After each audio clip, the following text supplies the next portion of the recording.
Hello,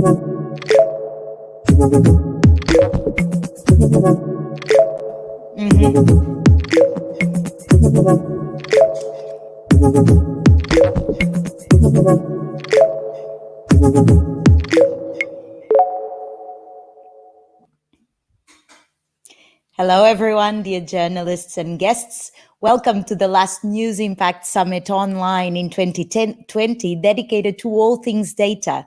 I'm Vera from the European Journalism Center, and I'm here with Adam, the director of the European Journalism Center.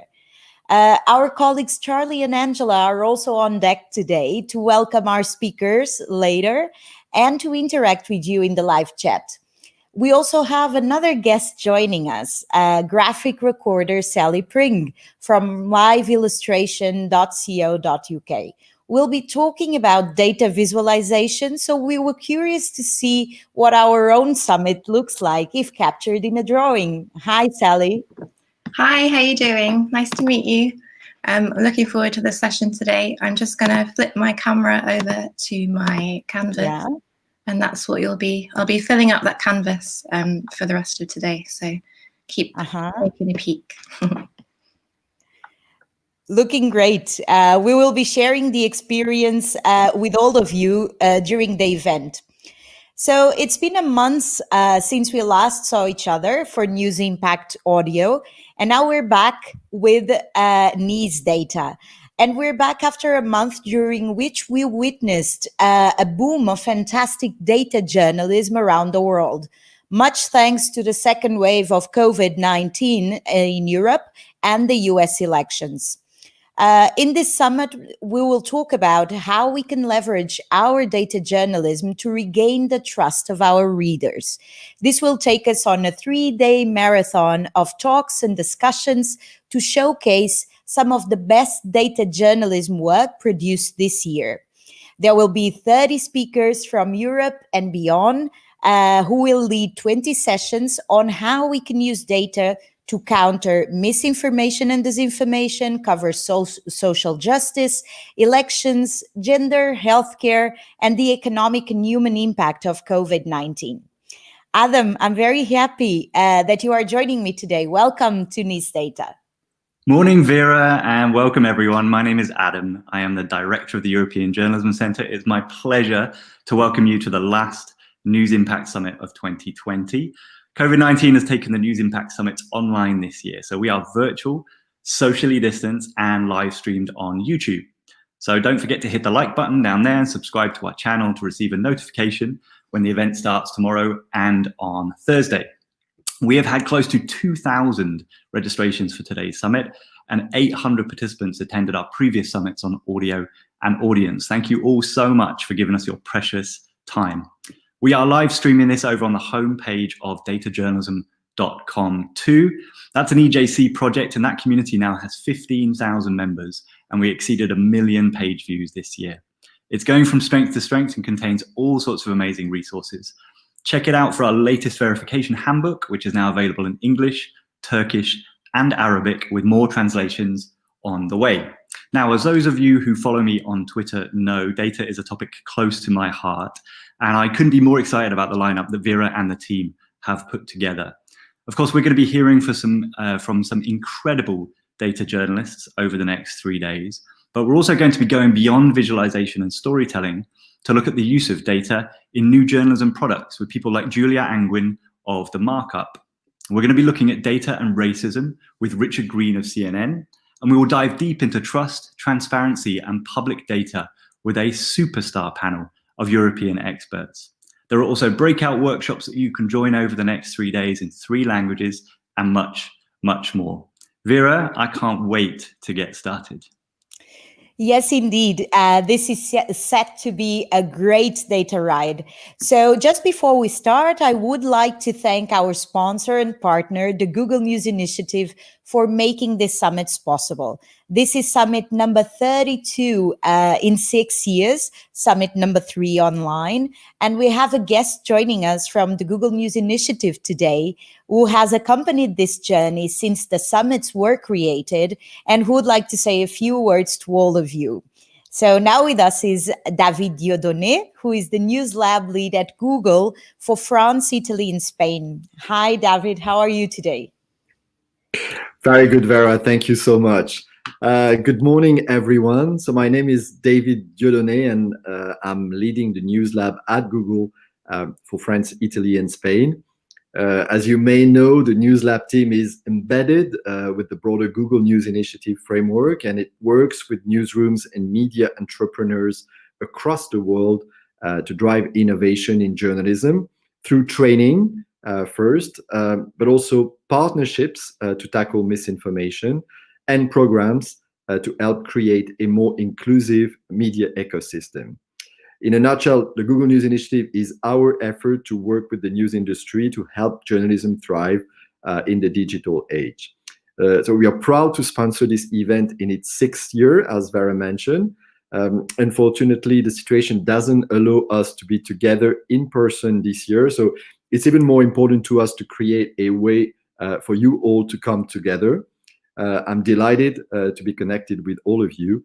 And I'm sending greetings from my home in Paris to yours. At this summit, as Adam mentioned, we'll focus on data journalism, introducing you to the experts who've been powering some of the most successful data-driven stories recently, but also to the tools they have used.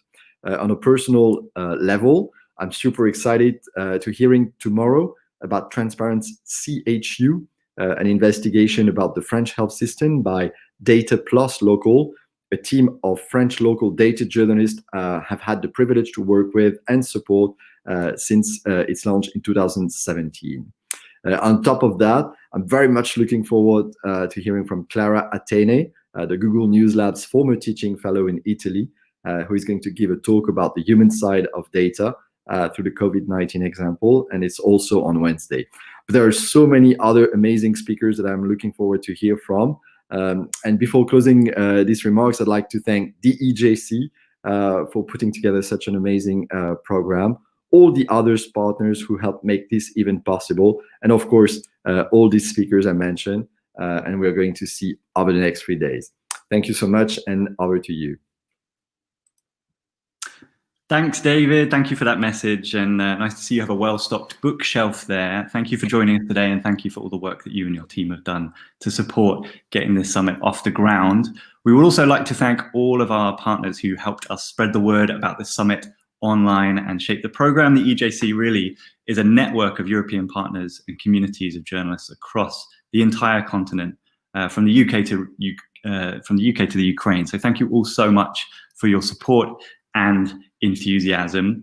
Looking through the comments here, I can see people logging in from, well, from everywhere, really. We've got people from Malaysia, we've got people from Greece, we've got John from Berlin, we've got Adi from Indonesia, we have Tamo from the Netherlands, Daphne from Greece, Amadea from Indonesia as well, Kevin from Malaysia, Emil from Milan in Italy, Bobo Wei from Hong Kong, and loads more. So we're represented here, Europe, Asia, and beyond. So thank you all so much for joining us. Feel free to share your questions and comments about the sessions in the live chat, and we will make sure that they reach the speakers.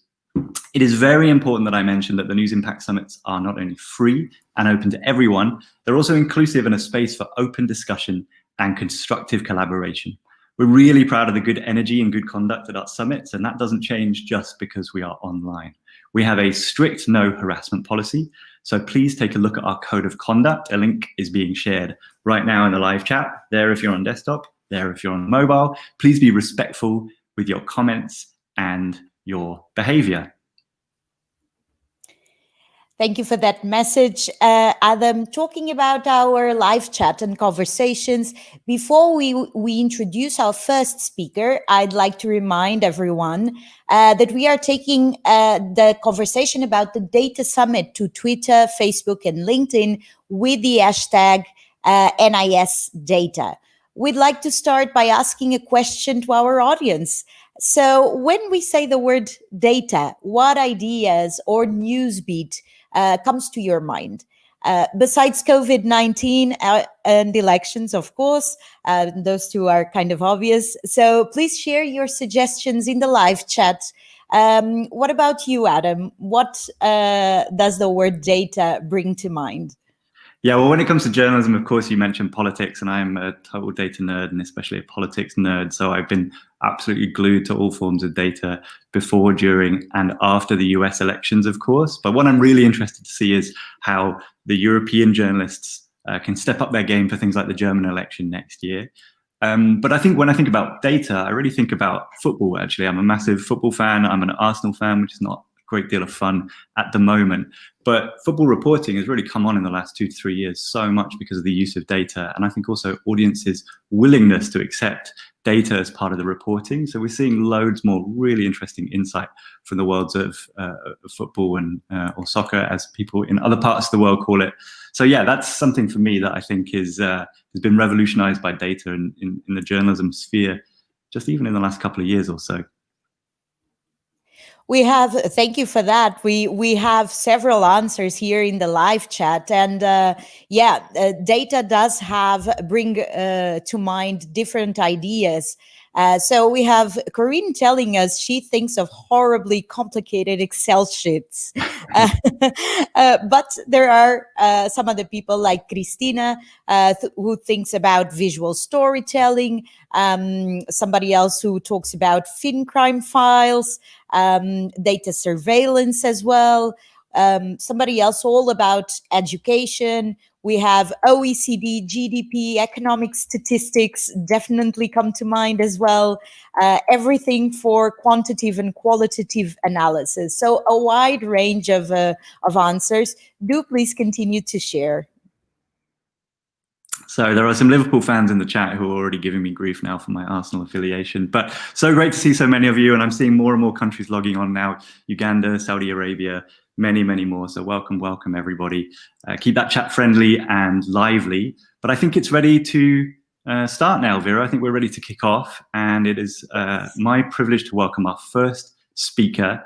We are delighted to have Mariam Boucher, who is the founder and director of HEDA, joining us. HEDA is a non-profit building data journalism news projects all around the world. Hi, Marianne. Hello. We're delighted to partner with you on the Sigma Awards last year. And I mean, you and I have been discussing data journalism and data projects for I don't know how many years now. And I think really there are not many people who have a better overview of the challenges, opportunities, and solutions that data journalists around the globe are working on, especially during COVID-19. So it made perfect sense for us to invite you here to kick the summit off. So welcome, and I'm going to pass over to you. Well, thank you very much, Adam, and hello, everyone. I'm so glad to be here, and welcome to this talk on data journalism and COVID-19, exploring the challenges, opportunities, and solutions many journalists around the world have had to face or come up with over the past few months. As you said, my name is Mariam Boucher, and I'm the founder of a nonprofit called HEDA. I'm also executive director of the Sigma Awards. I'm going to be doing this presentation with using some testimonies from 4 data teams in South America, Eastern Europe, Asia, and the Middle East. And then we can chat together and see what you have to say about this topic.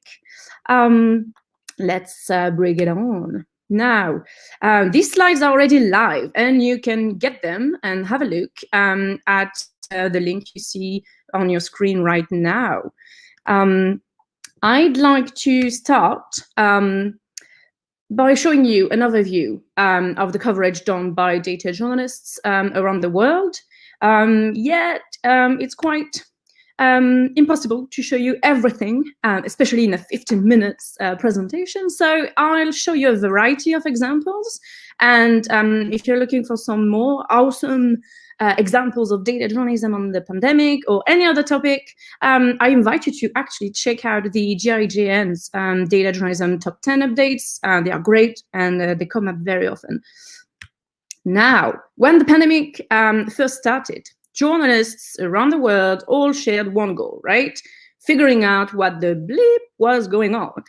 A lot of maps and graphs were published all over the place. And here is an example, a great example from the New York Times, tracking the global outbreak through powerful maps and graphs. and they still update that piece very regularly.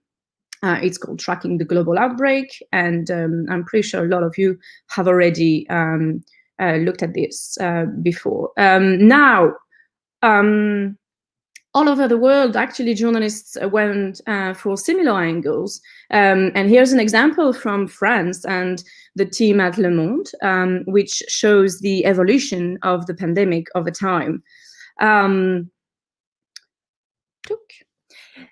Interactive graphics were also made, such as this pretty cool timeline by The Guardian in the UK, which looked at the first 100 days of the pandemic.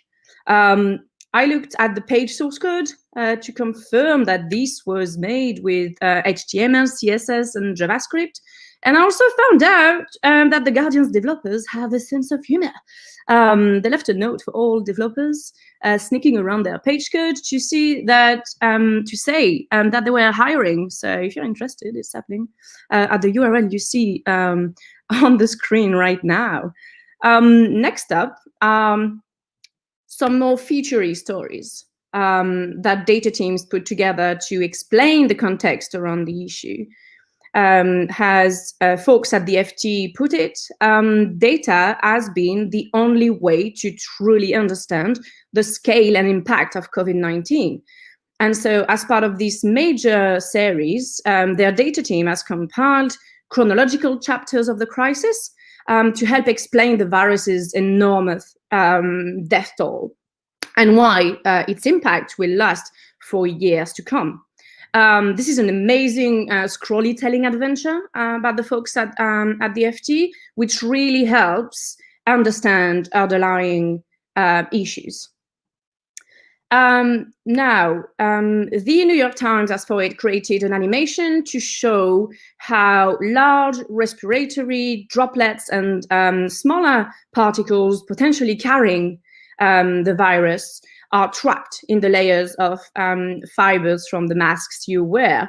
There's also an augmented reality component, which you can access from your phone, and it allows you to immerse yourself in the fibers of N95 respirator, which is pretty cool. It most importantly brings scientific facts to one of the most fake news loaded discussions of the pandemic, according to which masks don't work. Up. Now let's go to Spain. Hello everyone from Spain. El País, a Spanish media organization, visualized how COVID-19 transmits indoors through 3 different scenarios: a living room, a bar, and a classroom. Places in which people might get infected by the virus. It also explains how proper ventilation, the use of masks, and short person-to-person encounters can help lower the risks of contamination.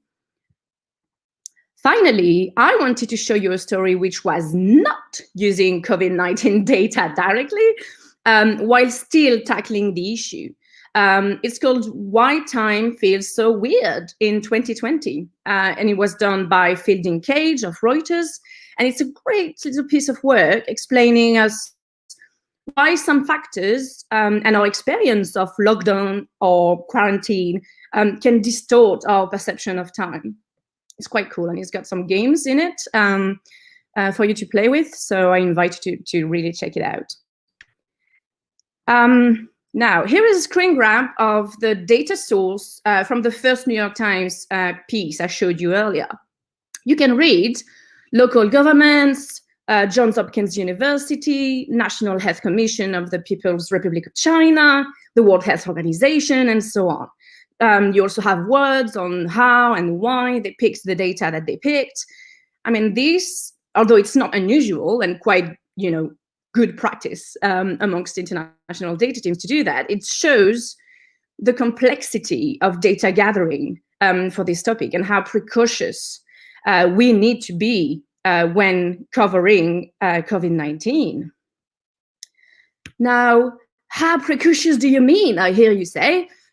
Well, We've got Catherine Epworth, who is an associate professor of visual journalism at the Reynolds School of Journalism from the University of Nevada in Reno, US, who has put together this quite lovely ethics checklist for COVID-19 and data visualizations.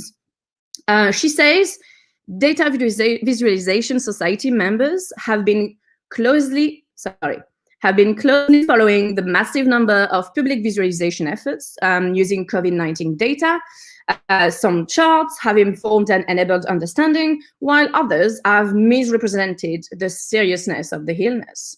The pandemic has resulted in an unusually large number of people designing visualizations very quickly, based on very similar, if not identical, underlying data.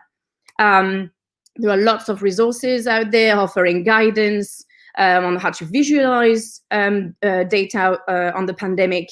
And their strongest recommendation was to not visualize, or if you must, to reflect deeply on your intentions first.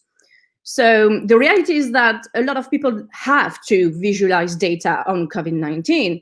So with these people in mind, they've assembled a practical guide to using COVID-19 data ethically. Recommendations include things like find a subject expert to partner with, or approach your data the way a journalist approaches a source, or explicitly emphasize key takeaways with words. I've put the link in there so that you guys can check out the full list of recommendations. Next thing I wanted to show you is the International Center for Journalists and the Tau Center for Digital Journalism at Columbia University in the US. They launched the Journalism and the Pandemic Project in April to study the impacts that COVID-19 was having on the field worldwide. And so based on the survey responses that they got over 1,400 English-speaking journalists from 125 countries. The first report from the project pointed out some very alarming things, including threats that journalists were facing during the first stage of the pandemic. And so some of the most troubling findings were the identification that politicians and elected officials were considered as top sources of disinformation by nearly half of the respondents. So that shows a serious lack of trust in governments, unfortunately. Some other findings for journalists covering the ongoing crisis included that 70% of journalists rated the psychological and emotional impacts of dealing with the COVID-19 crisis as the most difficult aspect of their work during this period. 20% said that their experience of online harassment was much worse during the pandemic. And a lot of further insights came out of this report. I'd like to thank the study's author, Emily Bell, Pete Brown, and Julie Posetti for these very valuable insights into the profession. I invite you to go and check it out. If you do want some more content from the ICFJ on how journalists feel like working on the pandemic, you should check out this webinar featuring Maria Ressa of Rappler and Emily Bell of the Tau Center. So there are indeed many challenges that journalists have had to overcome during this crisis. And so I've decided to talk to 4 teams from different regions in the world, only to find out that we were kind of all facing the same problems, which can be as good and bad news at the same time. I've asked 4 data experts around the world to tell me about their team's experiences. So we've got Mohamed El Haddad, interactive editor at Al Jazeera English in Qatar, Flor Coelho, research and training manager at La Nación in Argentina, Adolfo Arranz, Deputy Creative Director at the South China Morning Post in Hong Kong, and Anatoly Bondarenko, Data Editor at Texty in Ukraine. And so I asked them 3 questions. What's the biggest challenge you faced while covering the COVID-19 pandemic? What solutions have you found to cope with it? And what projects or story are you most proud of? And if you want to answer these 3 questions, do send me your answers by email at the address you see on the screen, marian@sigmaawards.org. I'd love to hear them, and I'll be compiling them to do a piece later this week. So let's go around what they told me. So first, we heard from Mohammed El Haddad from Al Jazeera, and what he said was that the COVID-19 pandemic was perhaps the single biggest moment for data journalists of our generation, not only because of the impact the story had on global audience, but the sheer amount of data that needed to be correctly interpreted and presented to help readers make informed decisions. Besides the technical challenges, which include constantly changing data formats, missing values, inconsistent country names, etc., the biggest challenge was correctly interpreting data that they knew had a lot of uncertainty.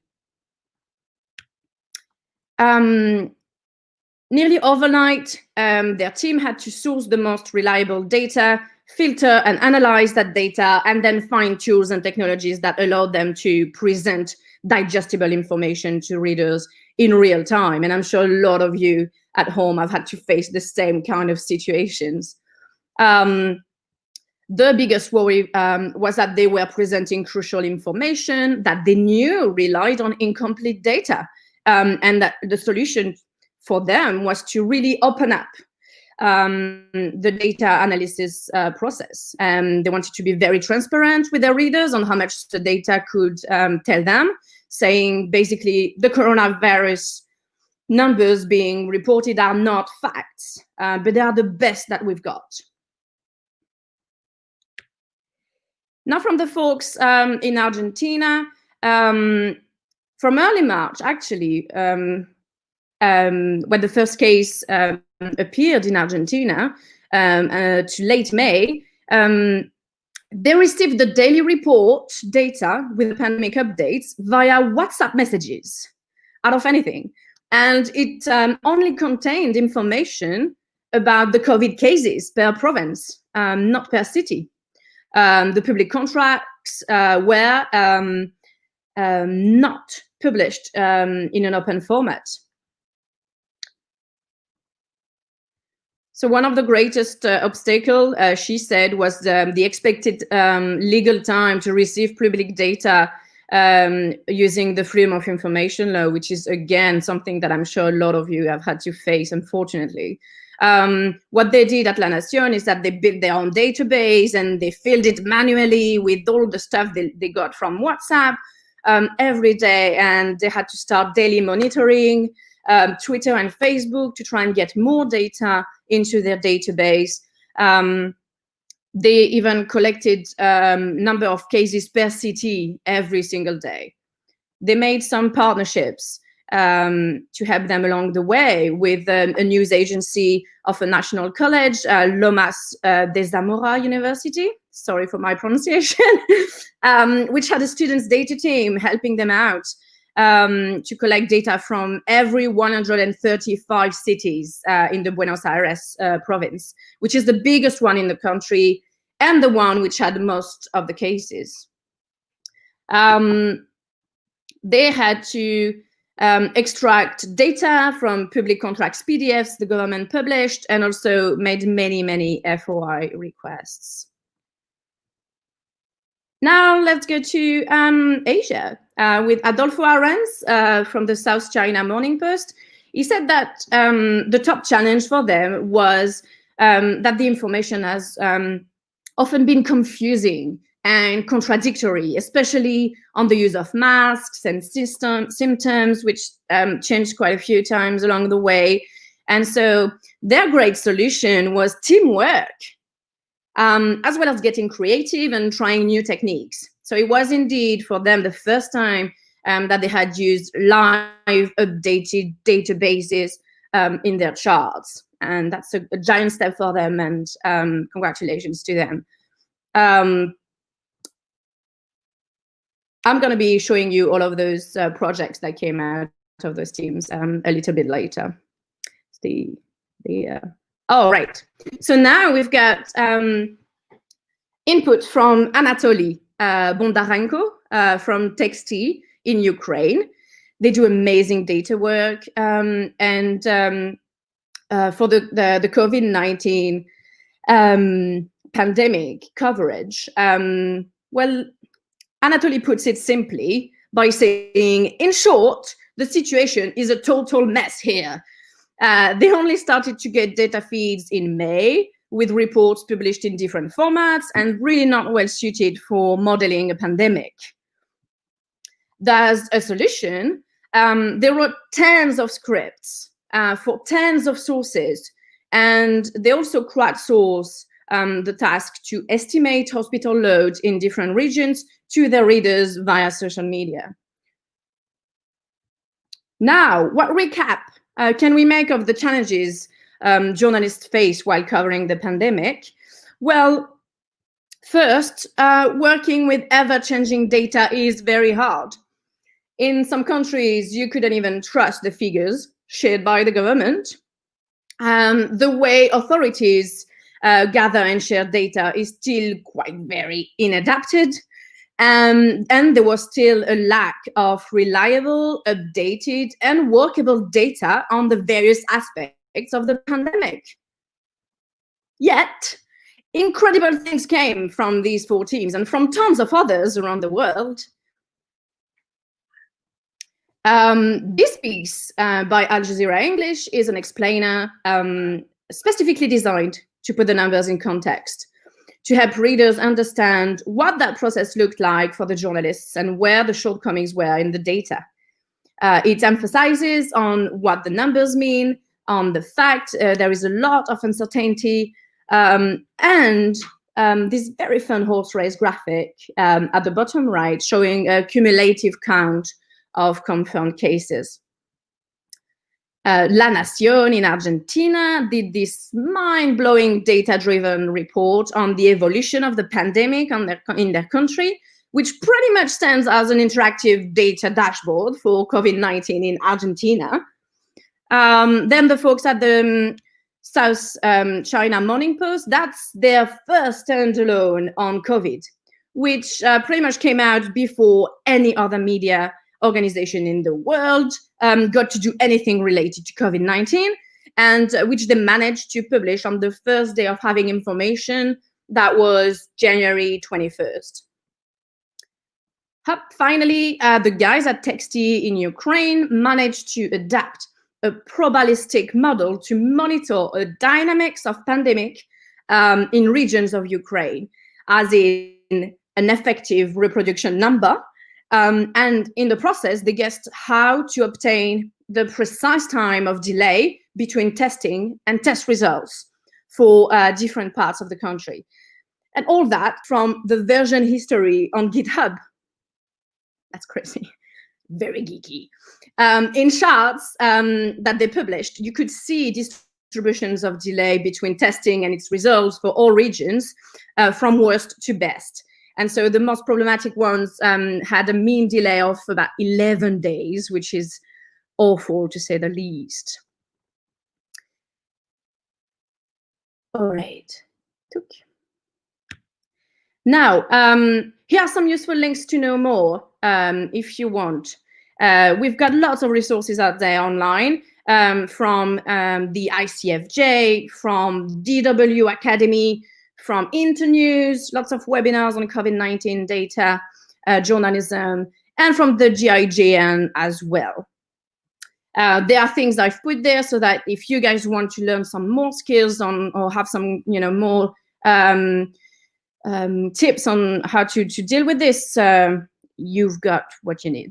Before we say goodbye, actually, I'd like to thank the 4 teams who contributed to this presentation, and more specifically, Mohamed, Flor, Adolfo, and Anatoly.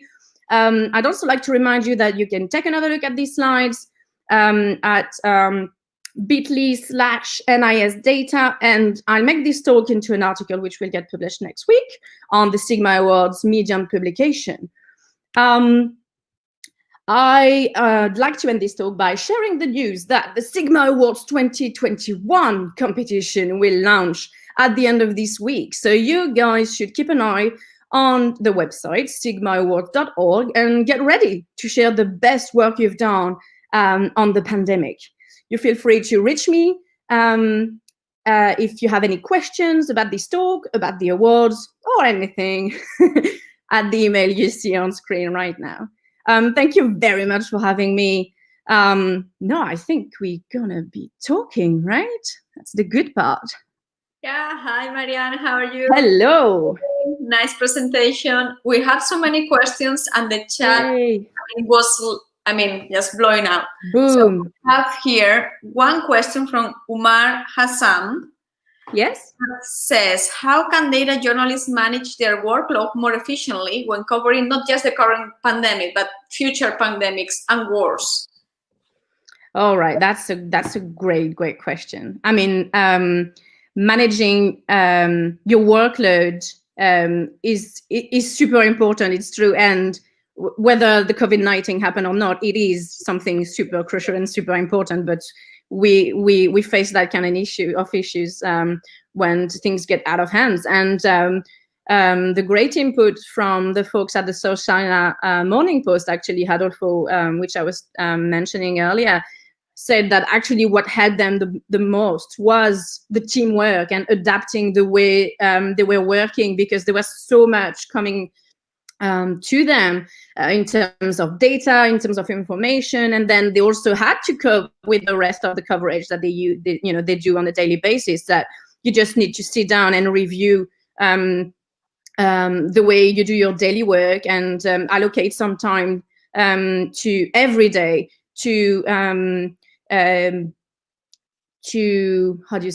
digest what's the latest on the pandemic and what it is that you need to know and you need to inform your readers about, and stay simple and direct to the point, and also try and integrate the added workload from the pandemic to the stuff you do every day.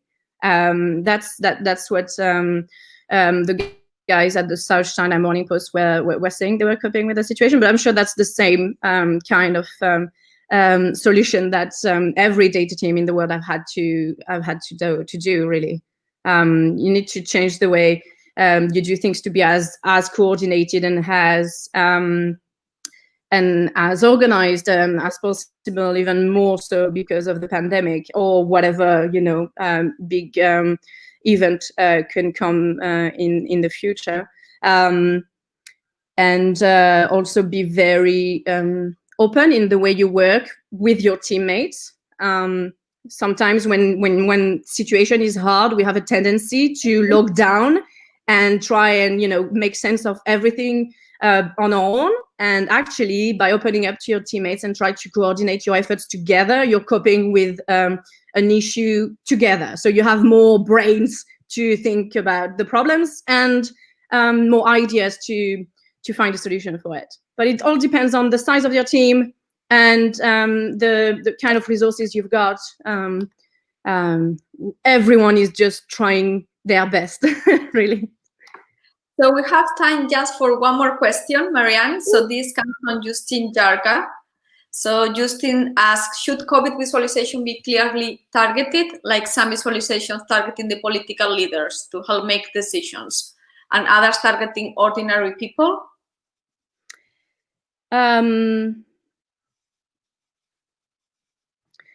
I think that by this question is asking whether the journalists should be making different visualizations when they are trying to influence political decisions, or whether they're trying to inform the public. Do you think I understand that correctly? I think so. It's what I understood, but yeah, let's see if reply in the chat. But in any ways, I think that a data visualization, especially about COVID-19, I mean, most of the people making them, and I shared some guidance about, recommendations that are super useful about how to make data visualizations on the pandemic. That is a practice that everyone is so eager to do, and actually, I think it's one of the things that we should be the more careful about doing. Data visualizations can be so powerful that when you make one on the pandemic, you need to really double check carefully the impact that it can have and the information that it conveys. So you need to make sure that your visualizations are as clear and to the point as possible. I think one of the other recommendations that the Visualization Society has put together is that you need to annotate. So make it as clear as possible to the readers what is the information they should take out of this visualization, so that you're sure that there's no misunderstanding or anything that the readers doesn't understand quite well on your visualization. Does that make sense? You want your graphics to be as clear and easy to understand as possible, and to be as reliable as possible too. Thank you so much, Mariam. Thank you so much for your time and for this great presentation. I hope to see you. No, you're welcome. Thank you. Yes, I hope to see you soon too. Thank you so much, Marianne, for this journey to take a look at COVID-19 coverage based on data done in the four corners of the world. Really insightful. So next, we are delighted to welcome to our summit Geoffrey Livolsi, the co-founder of Disclose.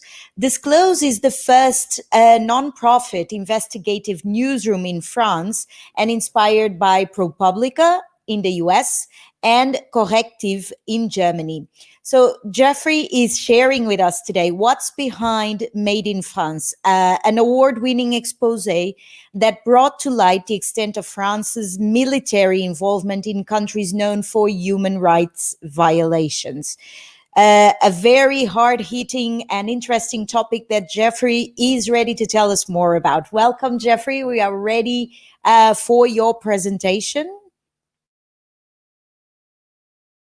I believe that Geoffrey is having perhaps trouble with his connection. So let's give him a couple of minutes to see if he can get back.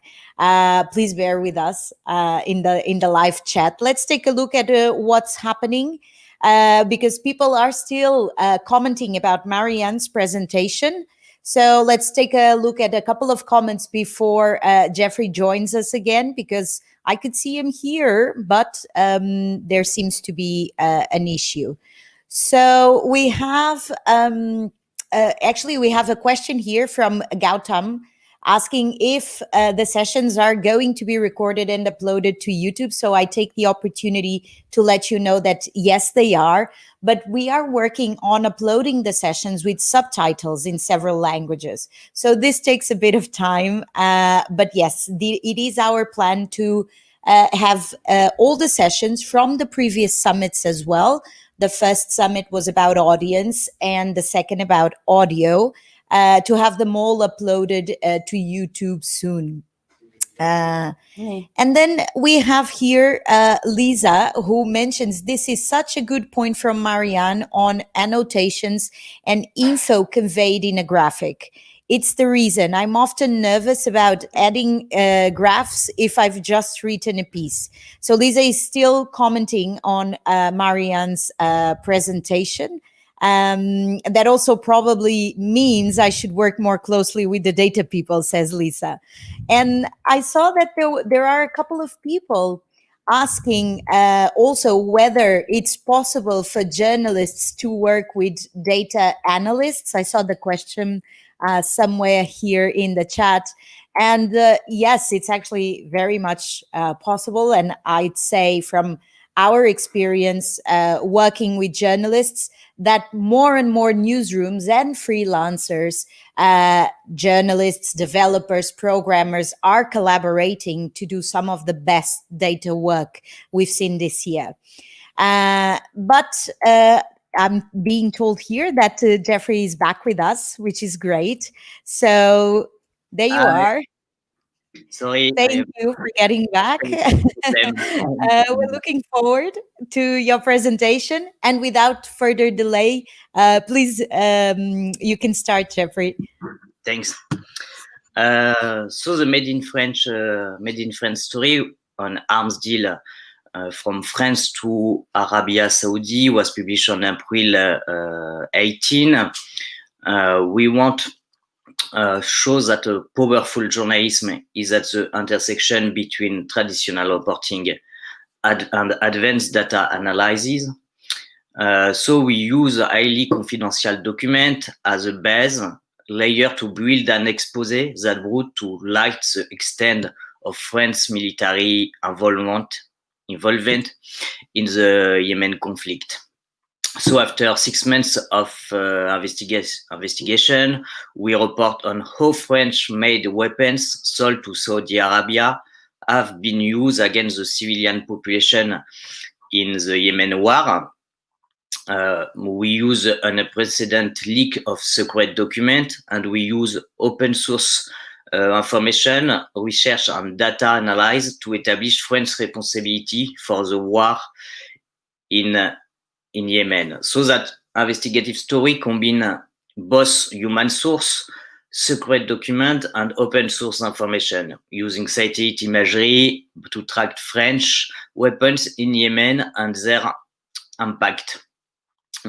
What we want to do is this kind of investigative story. It was for us at Disclose, for the team, first time we use these OSINT and data tools. So it was new for us, and we was just learning on these kind of tools. And we said, okay, we have these leaks. It's really interesting. We have a lot of information in these leaks. It's unprecedented leaks of classified documents from the state of France. But what we can do more that only put the documents online and just show what it's happened. And we said, okay, arms deal is not a topic covered by mainstream media in France, and it will be maybe interesting to do something biggest that on Yemen civil on Yemen war, and we decide to use data because at this moment we can't go to the ground. It was really difficult to go to Yemen and in the part under the war, and finally we said, okay, if we go to Yemen, what we can do on the ground to find the weapons, finally it will be not so easy. And we said, okay, maybe we can do some things and prove that in a sensitive topic like armed deals and states secrets and in a war, we can do a story on arms deal and on a war since your desk. So it's not so so funny at the start when you say, okay, we will not move to a country and we will stay on your desk to work, and you can do this in lockdown. But it was really passionate to show how all the tools you have and the data you have and how you can work on a topic like this. So we publish this. I will where I can share the screen here. Okay. Application. Okay, I share this. I think you also. So we have this website that it's in English called Yemen Papers. So we I hope the connection is good. Yeah. So we do this kind of, I directly go on who we use. One of the arms and weapons more sold by France to Saudi Arabia was these arms. It's called Canon César. It's an advisor. The secret document here talk about where was placed the advisor in Arabia Saudi. So it's at the border of Saudi Arabia with the Yemen. Here you have the Yemen, here you have Saudi Arabia. This is a secret document. So we saw that they have advisor here, and in here. And we said, okay, we can go on we can use satellite. So we use satellite view to map the advisor. So we have here. Here you can saw a video. We find also a lot video on social media. And we find this video of advisors that we locate on satellite imagery. So this you can saw we do.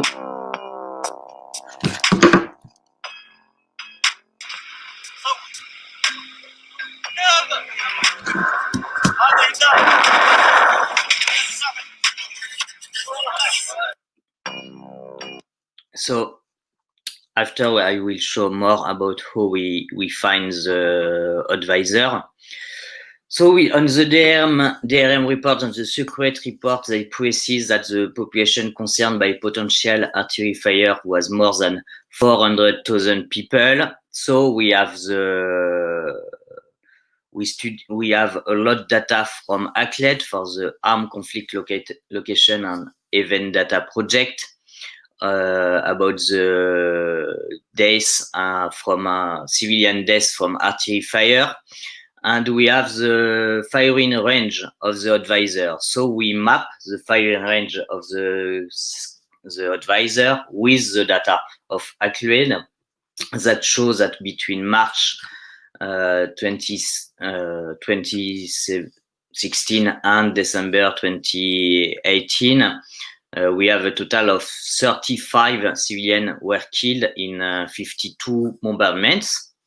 That was really important for us to have this information, because in France, the state, the ministries said always that they can't have civilian victims by French arms, because French weapons are not in Yemen and only on the border of Saudi Arabia. So that it was true that Saudi weapons were on the border, but it was false that they can't have civilian victims from the bombardments. And we map these different sources. So we have an open data source and a secret source that we map together to have this really important information, because it shows for the first time that ZK have civilian victim from French weapons.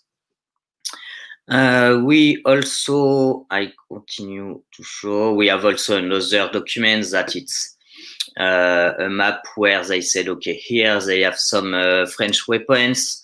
They said, okay, they have weapons only in base. In the secret document, they said, okay, they are French weapons in Yemen on the ground, but only in military base.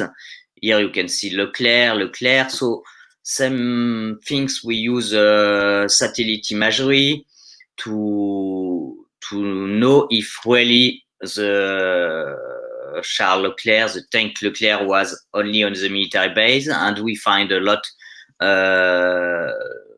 video on social media, on YouTube, on Facebook, on Twitter, and we were able to prove that the Leclerc tank was not only in the military base, like this video showed Leclerc tanks on the road.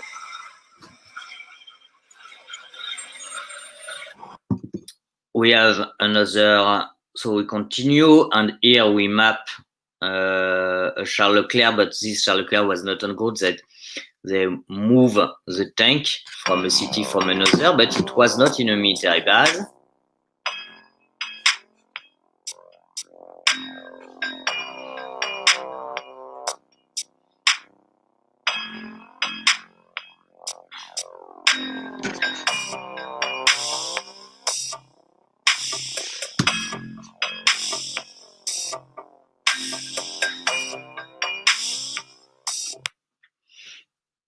So we have another video that it was in Al-Hodeida, that it was a huge part of the conflict, and in December they have a big fight on the city, on the port, between loyalist army and rebel army from Houthi. And at this moment we saw that the Leclerc tank was in Hodeida, like this on the video, and same times we use what we saw on the image to map on satellite imagery, like the boat you can see here, and the road, and we find on satellite imagery the place where the video was taken, and it was near to Hodeida. So it was really helpful to use this kind of tools like satellite imagery to know exactly where the weapons. Here you can saw it near to Hodeida, and we map two Leclerc tank. For this, it's a little difficult to know that it's Leclerc tank, but we use an expert, a French expert on military weapons. So the Leclerc tanks have a special form that he recognizes on the image. We also know that they have their French plane used in the conflict. According to the DRM, there are a lot airstrike in Yemen. So we find the military base of Emirati, where they put the French plane. We find here, you can saw 3 Mirage in Assad military base.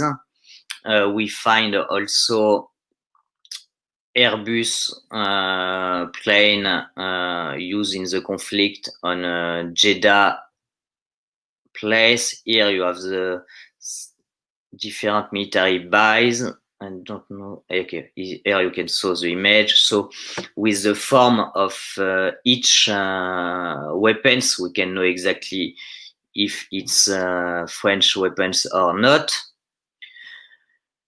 So that it was the principal, we do the same also, like you can saw for here for the boat, we find French boat in the port of Assad. So we use also satellite imagery, and here you can saw 2 French boats on the issue. Okay, I think for this it's okay. We stop to share this current. Okay, it works. Can you please share the link to website? Okay, yeah, I will share X. Yeah, I share the links of the website so you can read all in English and see the video. During the investigative story that we published simultaneously on 5 media in France and 1 in United States, Intercept, the project has placed the question of French armed missiles to Saudi Arabia at the center of political and civil debates. 2 years after, it's always a big debate, because yesterday, after 2 years since your investigative story, a parliament commission give this parliament investigation publish a report on arms deal of France and arms export. So it's a huge topic since some day, because they want more power for the parliament to control arms deals. In other part of the investigative story that I will show you quickly, that is we have able to prove the presence of French military equipment in Yemen, but we want also prove that French state continue to sold arms to Saudi Arabia. So for the same time, we use satellite imagery, webcam and data from marine traffic to retrace the course of a boat carrying arms from France to Saudi Arabia. I will now share. I put also before the link of the video with English subtitles if you want, and I share screen.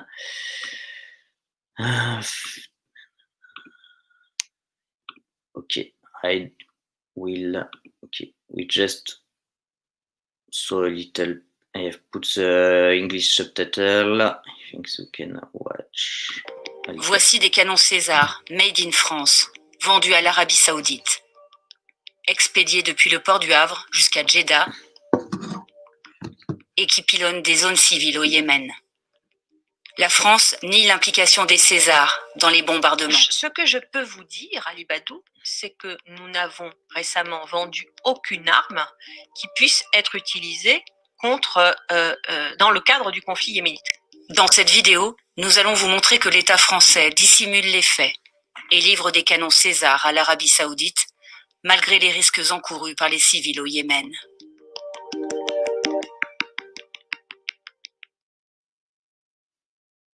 La guerre civile au Yémen a éclaté fin 2014. Opposés au pouvoir, les Houthis, un groupe armé en majorité chiite, se sont emparés de la capitale, Sanaa, forçant le président Abdrabbuh Mansour Hadi à prendre la fuite vers l'Arabie Saoudite.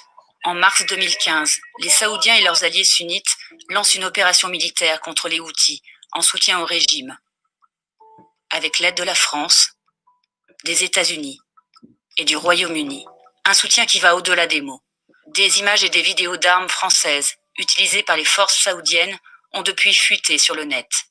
Une arme en particulier semble avoir leur faveur. Le canon César, fabriqué à Roanne par l'entreprise Nexter, dont l'État français est l'actionnaire unique. C'est le produit phare de l'industriel. Voici le port de Jeddah, en Arabie Saoudite. Une partie des armes vendues à l'armée saoudienne transite par cette zone. Nous avons pu le confirmer en localisant 2 photos qui montrent des véhicules militaires français livrés en 2018. So, this is interesting. I'm not sure you saw always the subtitle in English during the video, but you can watch after. So we have information that they have delivery of weapons from France to Saudi Arabia in September, and so we use satellite imagery, Google Earth, on the port of Jeddah, because the port of Jeddah in Saudi Arabia is one of the biggest ports for arms when they come from other countries. So we use satellite imagery. We passed long time to check all the place in the port to find if they have some arms, and we find in social network some image that they have a place where they always put all the new arms they who comes from other country. So we find confirmé en localisant 2 photos. So we find this place and we find this video of weapons. So we was sure it was here, but it was not French advisor. But we know that in several times they have arms and weapons on the place. So at we know that the boat leave France in September, and we go on October and we find this image on satellite imagery that it show advisor César. Same for the Leclerc tank. We use a military expert who recognize the advisor. Here you can saw on the 8th October there are no advisor. 13 October you have advisor. appear on the image. And what is very important is because we know that it shows that the bot come between the 8th of 13 October. So we need to exactly know which bot come from France to Saudi Arabia, and if the bot come during these days. So we use shipping data and port webcam to find the 10 advisor in France. So, like I said, we not always use this. It's is a press statement from the Bahri company, Saudi Arabia company, and the French port of Le Havre that said it's recently opened a line linking the Red Sea to the port of Le Havre. And this, it was public statement. We go on the website of Bahri, and we read the annual report of the Bahri company, and it was right on the report that the Bahri company was the only company allowed to transport weapons from other country to Saudi Arabia. So we were sure it was this company. We find I think more here. Okay. We find on the Bahri website scheduled about the bot, and you can go in the archive, and we can find then in 23 September they have the Bahri Jazan a bot enter in the port of Le Havre in France. We use also, we find this photo of the bot in the port that was taken by someone. It was, we use this, we take this photo on a social network, and this is the bot. So we were sure that the bot was in the port of Le Havre at this date. And also, to be sure, we find a video of the bot on the webcam of the port when he leave. And we have, with marine traffic, all the itinerary of the bot. He go to Santander in Spain. And after he go to Genoa in Italy. And we have on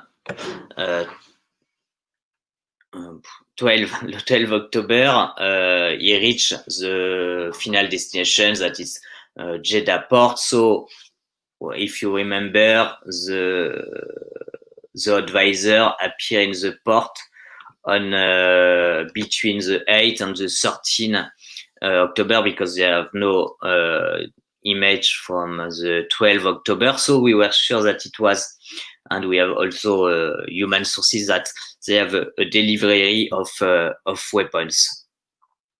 Okay, I will stop to share this. I think, yes, I saw we need to finish. I just have finished, so you can ask me. Hi, Geoffrey. Thank you so much for this great presentation. You have to see the chat. Everybody's praising your work. But unfortunately, we don't have so much time to answer all the questions that people were asking. So I will take just one or two. So Umar Hassan asks, what ethical considerations need to be taken into account when covering data investigations such as the Yemen papers, or even stories of a similar nature to this? Sorry, can you hear back the question? Should I repeat? Yeah, please. Yes. Umar Hassan asked what ethical considerations need to be taken into account when covering data investigations such as the Yemen papers, or even stories of a similar nature to this one. Yeah, it was a little difficult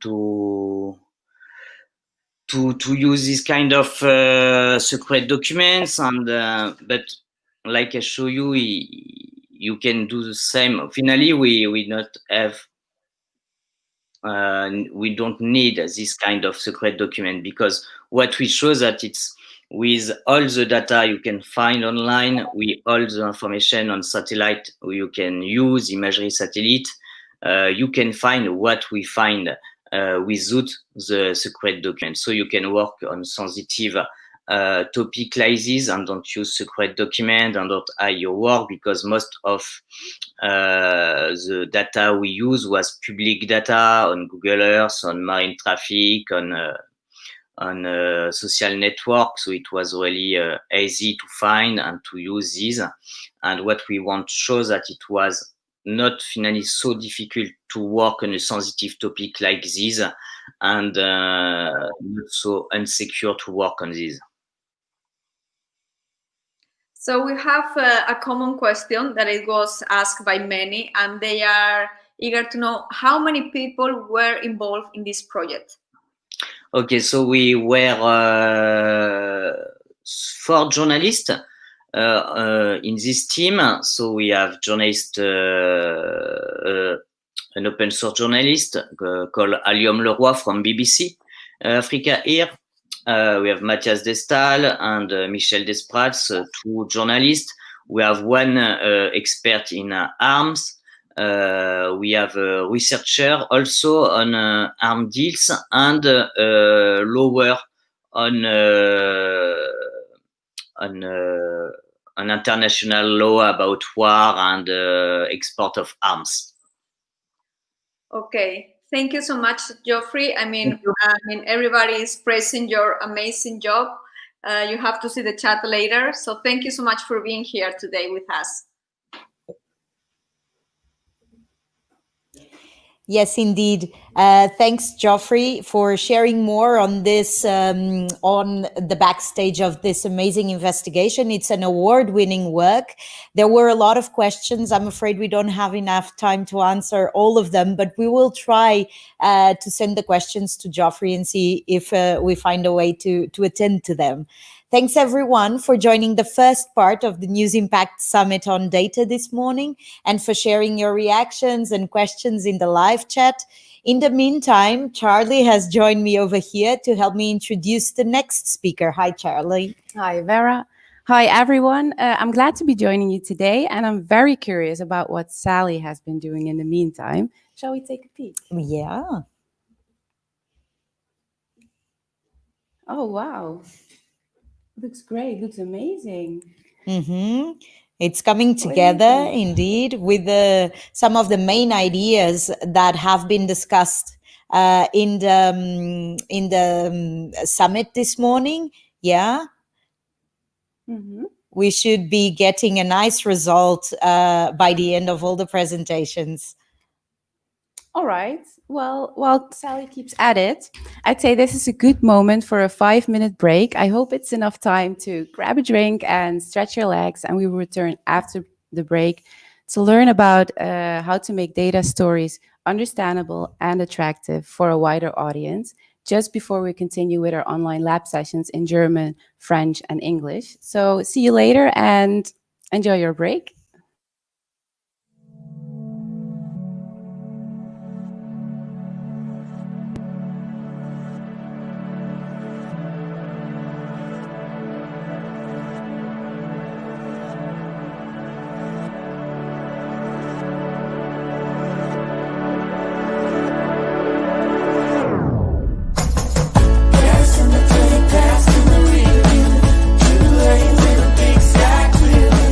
No matter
up and it's a really nice day, living in the right space. Breathing your grace, got me feeling some kind of way.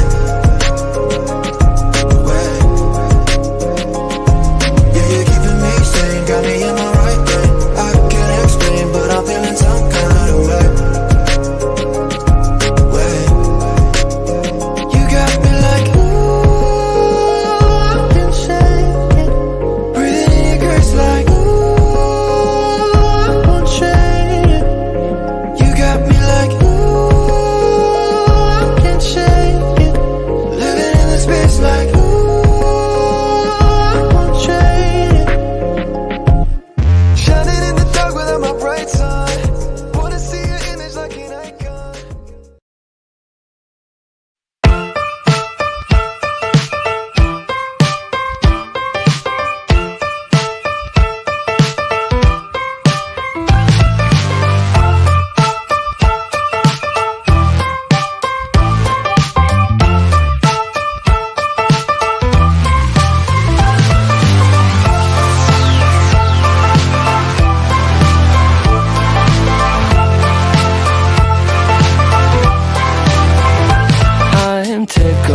that things aren't going my way, cause that would be boring. Spend my last cent on cheese and champagne. What a wonderful morning. Never mind, she declined to the first date. It was only on my birthday. Never mind all the lines on the highway. Give me time to reflect a bit, cause I'm just having a good day. Having a good day. Having a real good morning. I'm just having a good day. Having a good day.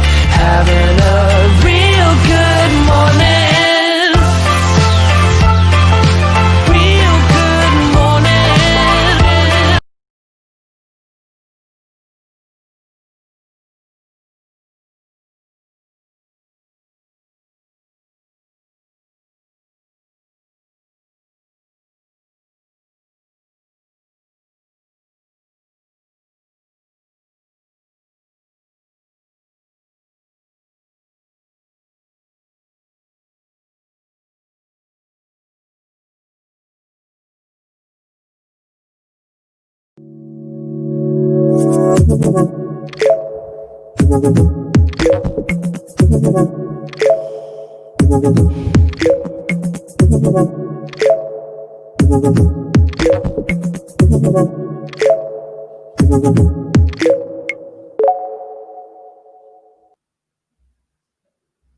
Hello and welcome back, everyone. I hope you enjoyed your break, and I will thank you for joining us for the second part of NIS Data on its first day. So for those who are only joining us now, I would like to gently remind you, or everyone, of our code of conduct, which you may find the link to in the live chat, as we like to maintain the summits as open and friendly as possible. So with that being said, I would like to introduce to you to our next speaker, Reinier Tromp. He's a data journalist at a Dutch investigative platform, Argos. And Reinier has covered Corona for a Dutch public radio, NPO Radio 1, and felt that from the beginning of the outbreak, news desks got overwhelmed by foreign numbers, statistics, metrics, and you name it. So from arrows to case fertility rates to exponential functions and log scales, Reinier is convinced that Corona crisis is a golden age for the data journalists. That is, if they can make these scientific measurements accessible for a broad audience. So he's here to tell us on how he did it. Welcome, Reinier, and we're looking forward to learn from you. Hi, thank you. Can you see my screen? Well, the cat is just jumping on the table. Yeah, yes, great. You can see it. I would like to tell you partly about my journey in the Corona outbreak, and I would like to address actually two audiences, I think. First are the journalists or people that would like to become data journalists or are data journalists themselves, and showing you my working progress and the tools and techniques that I used. And maybe you can also use these tools and techniques or ask me how I did it. And the second is maybe a larger audience, and that are the colleagues and those that are thinking about maybe hiring a data journalist, and what can a data journalist bring to the table or to the news text? Why and how are they actually useful? And I think COVID-19 and the outbreak is a good showcase for it. So first, I would like to introduce myself a little bit. It was already a little bit done by Charlie. I studied political science, philosophy, and artificial intelligence. So pretty broad. It's also why I learned how to program. Then I worked as a data journalist at The Correspondent. It's an online platform, a journalistic platform. And since February, I work at Argos. And that is mainly focused at investigative journalism. So I could just shake everybody's hands in the first 3 weeks, and well, then the pandemic hit, and I'd like to go back to March this year, when in the first week I was just kind of looking at this website that you probably all know. It's All World and Data. It's a great website, and it was pretty early with just sharing data and insights about Corona. And I fell actually immediately from my chair because I was already a little bit talking with some of my friends, especially my nerd friends, and you could see a little bit of a divide also on Twitter, and also with people who were just looking at the numbers and looking at how a virus behaves. And they immediately actually became, well, what you could say, the alarmist. And I think I was one of them, because if you just added the numbers and did the math, you could understand that, well, for example, with the Netherlands, that has 70 million people, and if you know that 80% gets infected, we knew that if the hospitals if the hospitals were too full, 1 or 2% would die. So you could immediately see what this pandemic would do, and just from a personal perspective, if you just work at a new organization. It's also a little bit rough to immediately sound the alarm. I was a little bit afraid to be that guy that is really in a panic or alarmic, and if it's not true, you're that guy, that you cannot trust. But in the end, I just decided that I should trust my number instinct, my data instinct, and if the numbers are right, it's probably okay. So I collected a lot of data from all the platforms that were out there at that moment. You probably know John Hopkins. There was this Imperial College report that did modeling studies. I talked with mathematicians, modelers, epidemiologists. Look how simulations work, especially in the beginning of the pandemic. That was important. So I really did, I think, what a data journalist should do. Try to understand the numbers, because it's also a part that not all the other journalists can do and don't have the time for. And especially when, the pandemic really hit, so there was like 2 or 3 weeks later in March, my employee Argos gave me all the time that I needed to dive into this virus. And I started to write very short and simple articles with the really basic stuff, actually, not only to educate the others, educate my audience, but also to educate myself. Because in the beginning of this pandemic, of course, I also didn't know anything about viruses. I did about computer viruses, but not about this kind of viruses.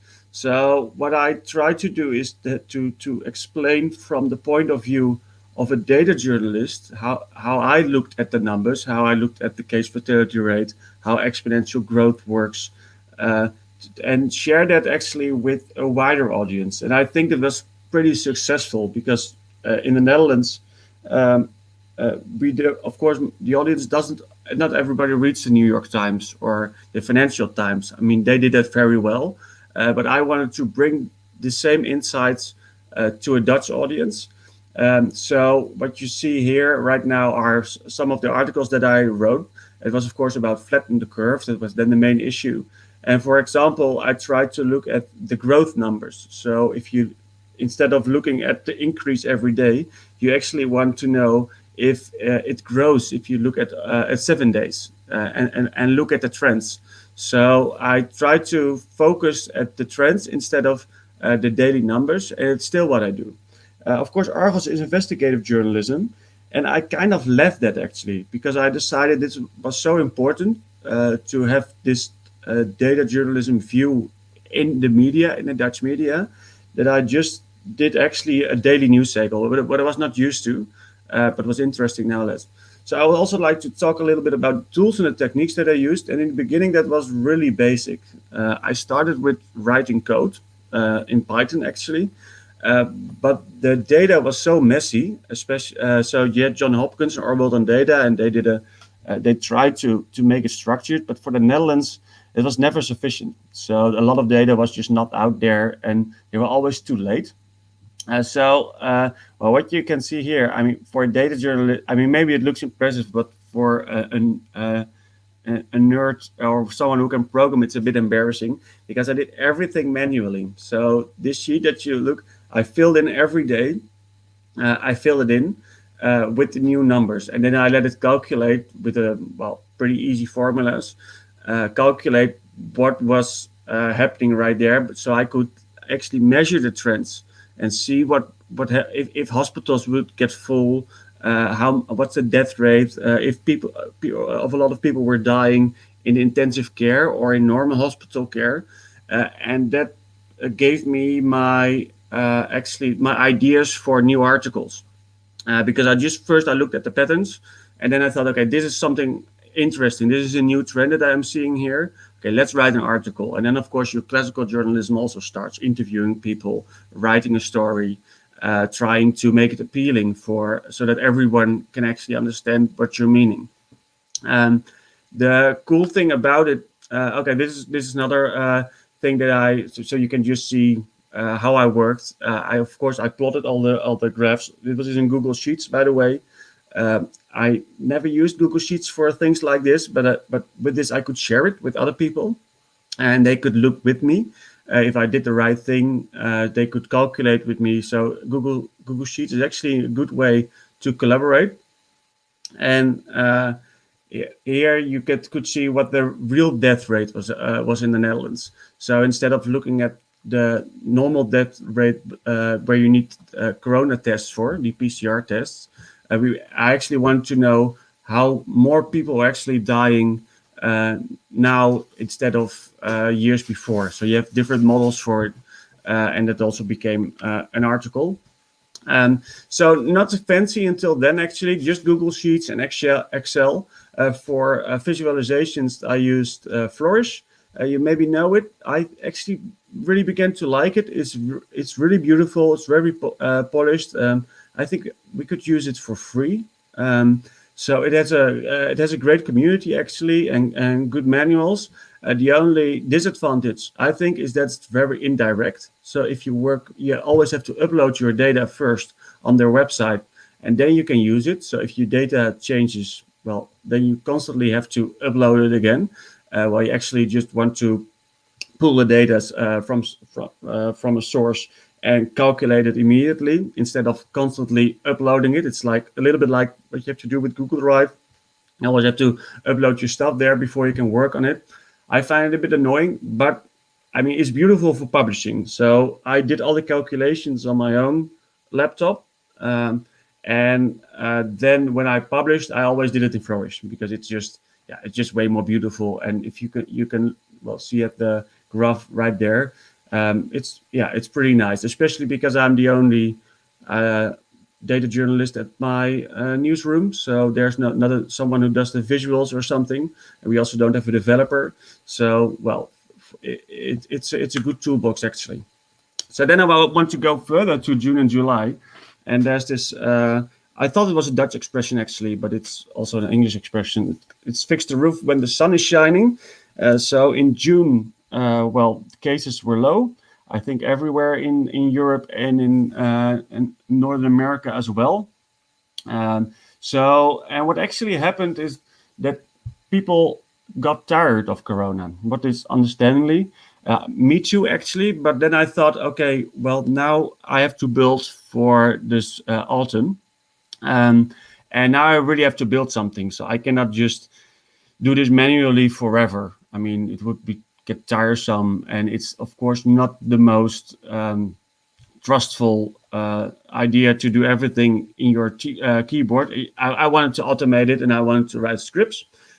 So I decided that with the people that I was conversing with all the time about Corona, mathematicians, coders, all kind of nerds in their free time, to make a repository on GitHub. GitHub is a way you can collaborate with each other and share code and work on the same code. So we actually built software in the end. Right now it is software, and I forked a part of it. It's called the Corona Ticker.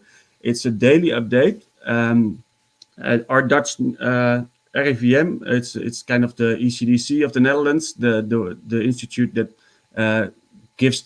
should have given the Corona numbers and advises the government, and they stopped with doing it every day because it was June and well, Corona was gone. So I built the Corona Ticker on the Dutch Public Radio website that I had access to, with the daily numbers of Corona and with a few lines of commentary. So an interpretation from what is actually happening according to me. So you can see yesterday I published a new one, as I do every day. You can see in blue the trend in the Netherlands. It's right now it's stabilizing. So we were going down, but not anymore. So for Christmas, well, we have to think what are we going to do next, and that's also what I write when I write an interpretation about it. I think my role as a data journalist that I don't only say the daily numbers. It's not like the weather, but that I want to try to focus on the trends, look at the patterns. What patterns do you see in the data? What does it mean for Christmas? So if you extrapolate this, so that's all things that I do on the backside. So I don't publish that, but I use it, for example, when I'm once a week on the radio, where I do a Q&A with live on radio, where readers and listeners can ask me questions about the data. Well, it's very popular. It has become very popular, and in people's daily habit to look at the numbers and look at my Corona Ticker, that 250,000 weekly visits. And what's interesting is that it's written together with a lot of people actually. And they use it for all kind of other analysis. They put it on Twitter, and I use it especially for this. So what did I use? I used R, actually not because I like it, but because other people liked it, and I've learned it in the past. So R and R Markdown is a tool that you can write HTML with, so you don't have to type everything. For collaboration is Git and GitHub, as I said, is great. And visualizations, this is all in ggplot. It's a visual thing from R. And bbplot, I would like to say, is how you get these graphs. It's from the BBC, and it has a great manual and very good documentations and tutorials actually. And of course, you need to write clearly so people can actually understand it. So then I would like to go to what I think are the lessons for everybody from this idea, except from the tools that I use that you can maybe use. Is maybe one important thing is that data journalists are nerds. And I think in this COVID epidemic, that's a good thing. And they are, I think, less susceptible for things as press briefings and what major institutions think. I didn't really actually read press briefings. I just looked at the numbers. And the computer is not changing if you use any social criterion, if you try to convince it. So you have just to get to the evidence, get to the numbers, and let them speak. And as a coder, it doesn't help you to think the same thing as your group. So especially in the beginning of the pandemic, I think it helped me that I was just looking at the evidence and not listening too much at people who said, well, we've been here before, we had viruses before, and it was always not that bad. Just look at the data is, I think, often... and not as susceptible for social alignment can often be a good thing at your news desk, to have just one guy who is looking at the world from a different angle. I think a data journalist is, well, maybe a good person in a pandemic, or it could also be an economic crisis or another crisis, to do that. The other one is, and I think I have to be thankful to my employer, that is that a data journalist needs more time to develop tools, skills, network confidence, and knowledge. So I just told you how I went from really like manually typing in things in Google Sheets, and in the end you see part of my script. Well, it has like, I don't know, 50 files right now with code. And I also needed time to develop it, to learn these new visualization tools and libraries. And I also needed to build a network with mathematicians and other people, and of course confidence in and knowledge about this virus. So I think a data journalist maybe even needs more than normal journalists, and you just need to give the time so you can kind of comprehend all the data that's coming here and then make interesting stories about it for a broad audience. So that was, I think, my story. I hope everyone can, pick its lesson from it. And right now I'm working still, of course, on Corona, probably until everyone is vaccinated. And I'm also working on housing in the Netherlands, especially social housing. So if you would like to contact me, of course, these are my contact information. And if there are any questions. Hi, Rainier, how are you? Yes, Hi. we have many questions. Let's start for the first one we had that comes from Chris Dalby. Chris asks, how do you train editors and journalists to write explain data sets in an informative, accessible, and understandable way? How I train to write about them. Editors and journalists. I have to do it, I think, everything myself. So in the end, so I was a really bad writer in the beginning. I was a good coder, but a bad writer. So for me, it was the other way around. So if you come from a more coding background, a more mathematic background, the writing part is really hard. So I had like mentors and teachers, are very good journalists that just teach me how I should write an article. That was for me very hard, but I know for them it's very hard to program is super hard, of course, but also to make data sets, for example, in Excel. And that's how I use them. I help them to look at the numbers, how to interpret numbers, and basic mathematics. So it is kind of, how do you teach them? I don't know. I think for me it's learning by doing, and giving your colleagues time to understand it. Good answer. Let me ask you another question from Merced Ross. Merced asks, in Spain, journalists have been criticized for abusing the data and not showing the story behind data. Do you think it is essential to publish or show the data with personal stories? I share all the data with others, so everyone can actually access it. So it's on GitHub. Was not in the beginning, but also Google Sheets. I gave everybody the links to my data sets, so they can actually look at it themselves, and also provide all the sources. So it's pure transparency, actually. In the beginning, I thought, so I'm doing all this work, and now all my colleagues, but also competitors, can also just use the work because they don't have to do all the stuff. But then I thought so there's a competitive problem here that could be interesting for another talk maybe. But in the end, I found transparency and collaboration more important. So for abuse, I don't know. I maybe can fight abuse by being fully transparent. So here's my code, here are my sheets, here's my data, this is where it's from. And then everyone can look at themselves. And the interesting thing I think both journalists, but also from like the data community, is that they're very critical and always check all the sources. So I have a lot of questions always from, well, you use that source, why? Then you're gonna talk about it. Okay, so be transparent. Thank you so much, Rainier. We don't have more questions, but everybody's praising you, how you are a Google Sheet artist and that they love your work. All right. Thank you. If there are questions, you can ask me by emailing. Okay, thank you so much, Rainier. Okay. Thank you, Renier, for sharing with us your experience on creating data stories for a large audience and your journey as well through so many applications and useful tips, really.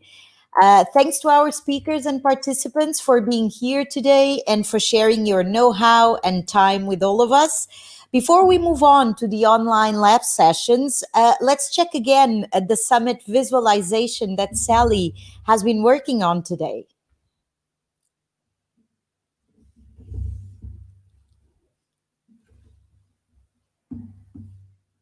Great job, Sally. It's coming together to really summarize this first day of NIS data. Yeah, what do you think of this? What do you all think of it? Let us know in the live chat. Let's see if we have some comments about it already. There are no comments, but please share with us what do you think of our beautiful work of Sally. And we will come back to this at the end of the next session. Yes, indeed. We will be taking a look every now and then to see what's going on. And so now it's time to get more hands-on with our online lab sessions in English, French, and German. So those of you who wish to attend the session in English may remain in this broadcast for the presentation with Eva Constantares on decolonizing data journalism strategies for inclusion. So Charlie will be staying with you to host the session, and we are sharing the links also for you to be able to join the other 2 online lab sessions in French and German in the live chat. So please take a look at it. So we have 2 options for you today. In German, we will be joined by Rose Tremlett from Zeit Online. And Rose will be sharing on how to transform recipes from articles into an interactive product. Or to learn from Karen Bastien from We Do Data in the session in French on how one data set can inspire multiple stories and visualizations. So like Karen did with her team for the Tour de France. So follow that. From my part, I hope you enjoyed the first day at NIS Data. I will see you again tomorrow at 9:30 a.m. Central European Time. And we'll be talking more about data and learning about more tools and tips. So have a great online lab session. Well, thank you, Vera. And hi, everyone. Welcome. As Vera mentioned, we will continue here with the English lab session. So it's a pleasure for me to introduce to you Eva Constantaras. She's a data journalist specialized in building data journalist teams in developing countries. So local journalists around the world need the skill and the opportunity to produce data-driven stories on universally urgent issues such as equality, health, jobs, education. And Eva will use examples of data journalism done by journalists in countries where access to statistics and number is very challenging, particularly challenging. And she will also introduce recipes for making data journalism more inclusive and more representative of the communities they cover. So thanks, Eva, for being here today, and the floor is yours. Thank you so much. It's really exciting to be here with this group. I live in Greece, but I spend very, very little of my time in Europe. But from what I've seen over these last years, the issues facing data journalists around the world are really converging. So as we see the rise of populist leaders, we see the rise of mis and disinformation. I've seen really a necessity for these conversations to come together. So what this presentation is going to cover is 2 parts. One is sort of overall strategies for decolonizing data journalism. So how do we make it less elitist? How do we make it more representative of communities? How do we make sure people from those communities can actually enter data journalism? And how do we make sure audiences actually read the data journalism that's being produced about them? And then the second half of the session, we're going to go into a sort of a practical data story recipe exercise in which it would be great if the audience can actually try out one of these basically these entry points for journalists who are wanting to get into public interest data journalism. So again, that's a much more hands-on session about how you can get started in data journalism yourself, and it's using an example from Kenya. So I'll be sharing links when we get to the actual presentation of the data story recipe, but for now, you can just watch this first section. So who am I? So I'm Eva.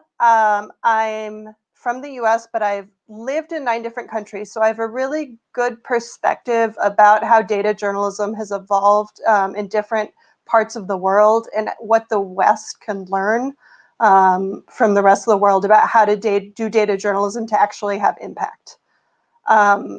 So I've set up data teams that continue functioning in media houses right now in Kenya and Pakistan, in Afghanistan and Jordan. And what I always tell people, if we can make a data team work there, we can make a data team work anywhere. And I've also developed training materials, sort of these inclusive approach training materials to get journalists all around the world doing more public interest reporting. So I wanted to start out with this Reuters study because I think coronavirus really underscores the common challenges facing both newsrooms and audiences. So what we've seen is all around the world, all of a sudden people want more quality news and information. Nobody really wants to pay for it. We still have a trust crisis in media that needs to be addressed.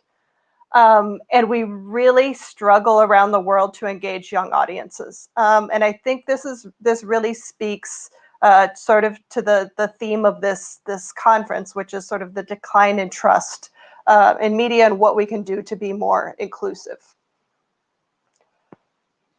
One thing that really made me excited was to see that local news is really important to people. And I think that is an area of data journalism that has been really neglected. Data journalism tends to be national or international.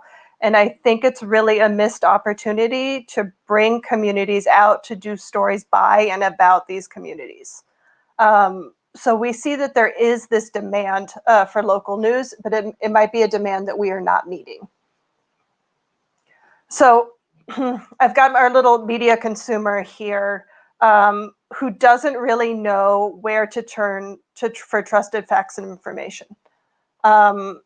What we see with the coronavirus is people do want accountability reporting. They want to know what their government is doing to keep people healthy. They want more data-driven information about coronavirus, but it's not there. There's really big gaps in the media across the entire world. And one thing I think data journalists need to do, I think we need to the first thing we need to do is take a step back and rethink who our role models are. When we hear about data journalism, we hear about things like the New York Times. We see stories about minority communities produced by these really big data teams in the Capitol. So we get these stunning visualizations and these really powerful stories that we want to emulate around the world. We've got really great cutting edge coronavirus coverage that shows how coronavirus has exacerbated inequalities.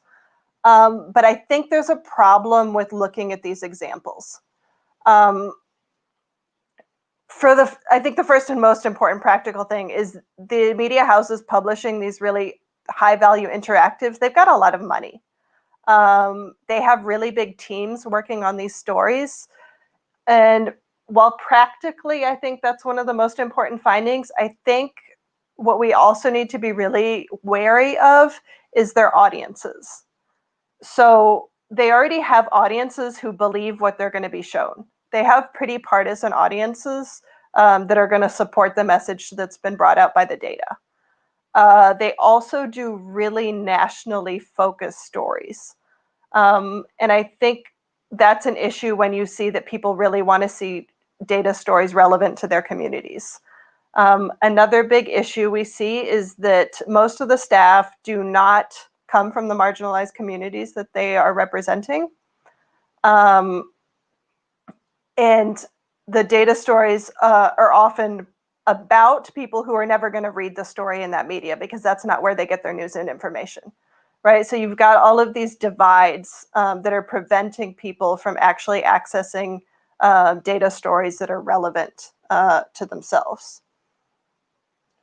Okay, so instead of looking at places like the New York Times and the Guardian and these really big powerhouses, what do we do to start to decolonize data journalism? And I think the first really important step is understanding what is stopping newsrooms from doing data journalism. And I think there's a few, from my experience, there's a few different issues. There's the data issue. This is actually less of an important issue than some of the others, but I do think we see a data gap. I think we also see a simple skills gap. So I think a lot of journalists are data curious, but they don't actually know how to produce data stories. And then I think this third corner, I think this is where we forget to pay attention a lot. And it's editors and publishers are simply not interested in publishing data-driven content. They might not have a very comprehensive digital strategy. They might not really understand data journalism. So they're definitely not going to invest in something that seems difficult to understand, slow, and expensive. In a lot of the countries I work in, this kind of accountability reporting is actually pretty high risk for them too. So there's a pretty high chance of censorship. So I think winning over the editors is a big thing. And then finally, we need to understand our audience better and what their information needs are. So I'm just going to explain how their strategy tackles each of these gaps. So when we look at the data gap,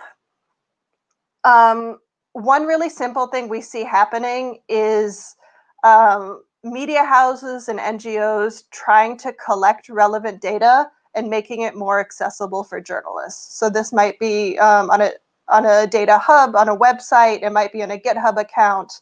But what we see more and more is media houses and journalists trying to figure out what data is out there, what format is it in, and can we make it more accessible? I love this photo. This is a group in Myanmar. So those guys on the left whose average age has got to be about 15, these are the guys we depended on to scrape all of our Myanmar election data. This is not from this election, this was in the previous one, but they're still at it.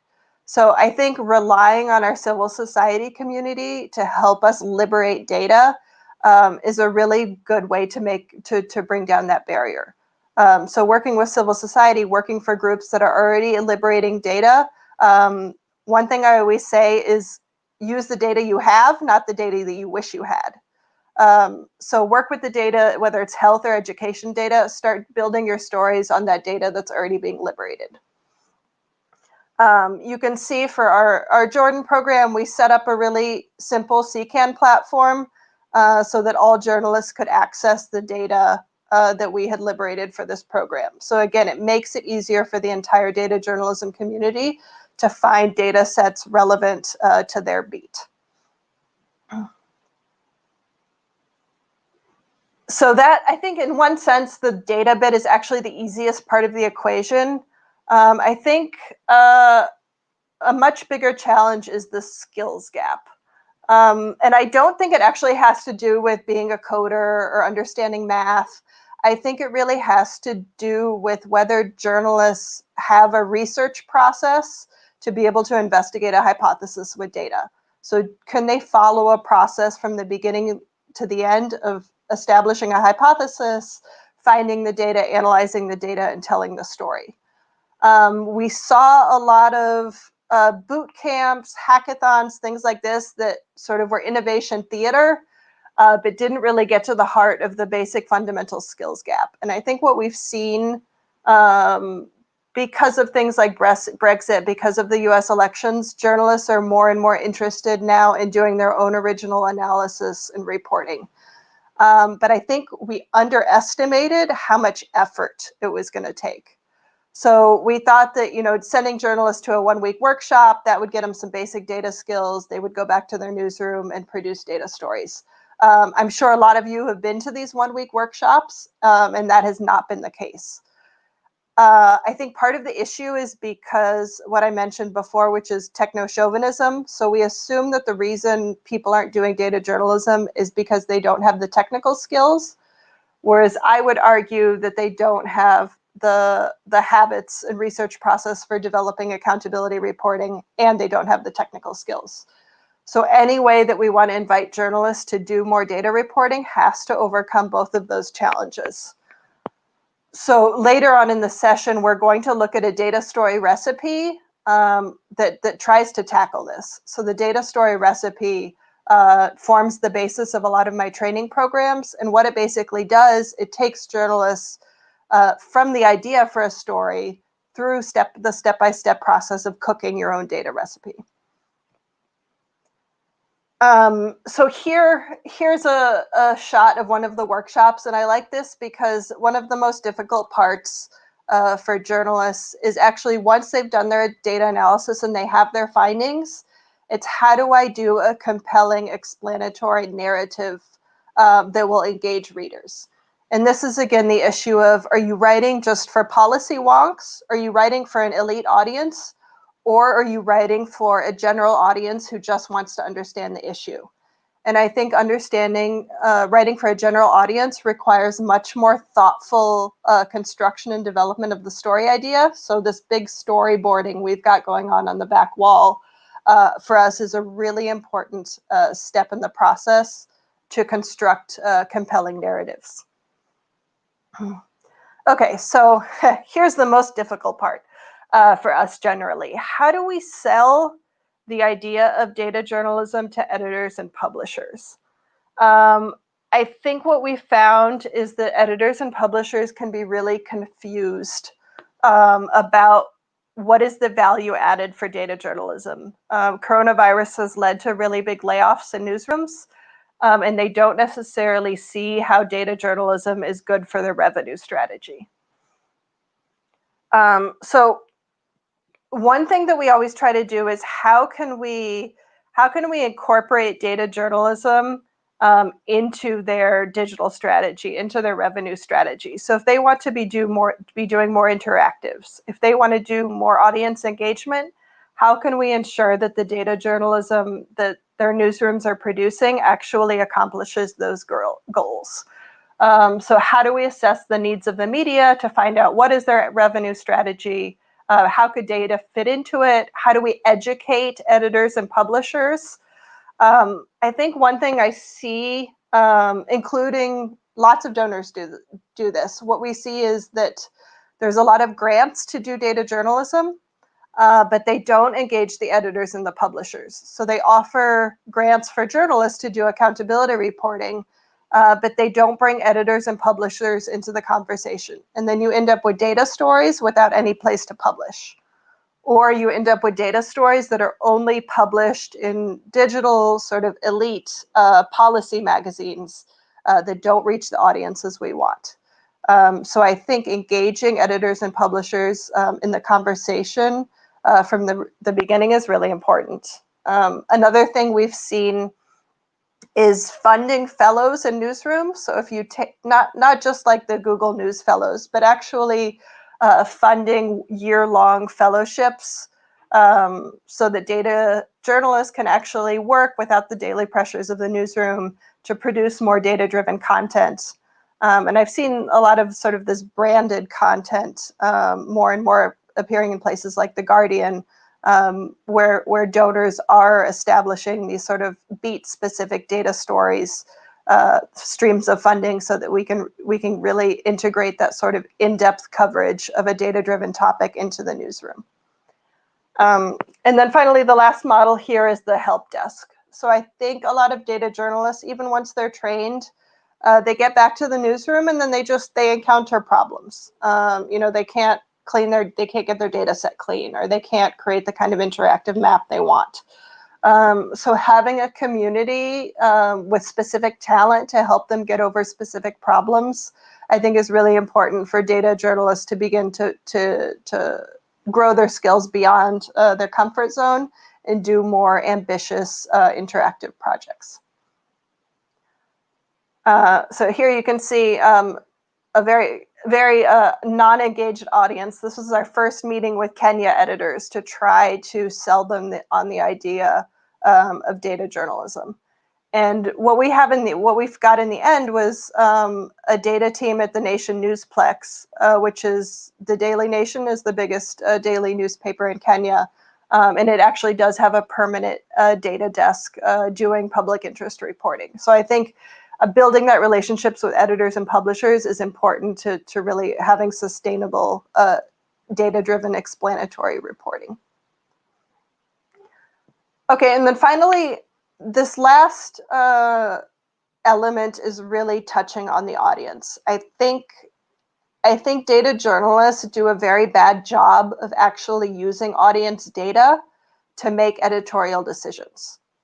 So when data teams decide what issue they should cover with data, they rarely look at what citizens' information needs are in any sort of quantitative way. So I think we need to do a better job of doing sort of an overall news needs assessment.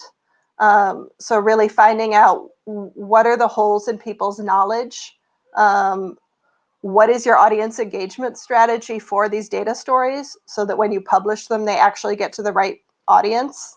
And then finally, how are we capturing our engagement with data stories in terms of audience metrics?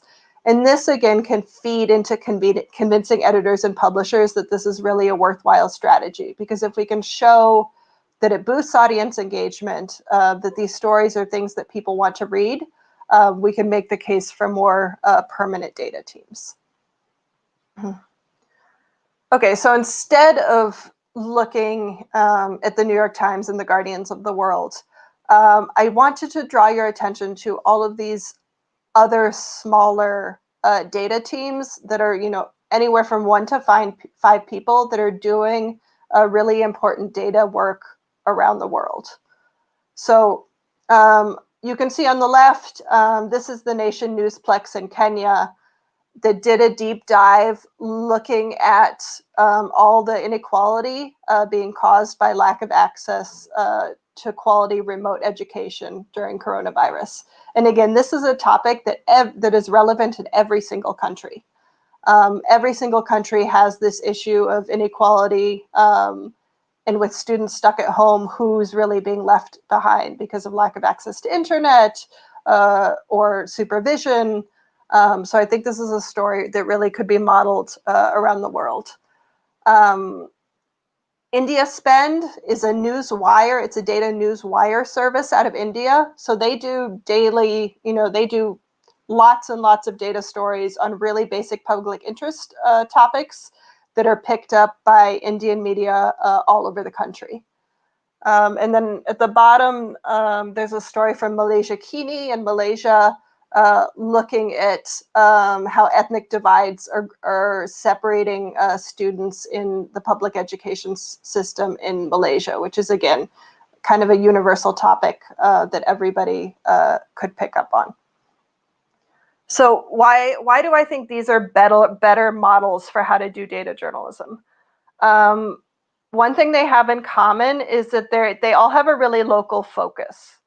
They're distributed through lots of different platforms. So the Daily Nation has a television channel, it has a news app, it's got the newspaper. So they've got local correspondents that are also distributing it through local media chains. They're also translated into local languages so that they actually reach the populations that are covered in the story. They're not one-off pieces either. They're slowly building up people's understanding of issues like education. So they do lots of explanatory reporting on this topic, so they have a common basis of fact when they report on this kind of issues. And then finally, they're all tied to audience engagement strategy and feedback loops, which inform the editorial decisions made by the newsrooms. Okay, so how do we get more newsrooms and more journalists to do these kinds of stories? One place that I've been looking at for models is Open News in the US. Open News has started, it's a nonprofit to support journalists and media in their digital transition. And what they started was a series of COVID-19 data story recipes. So basically they find journalists that are looking at national data sets around COVID-19 issues, and then they're doing step-by-step recipes to help local journalists look at the data for their county or their local hospitals and tell the local story from their perspective.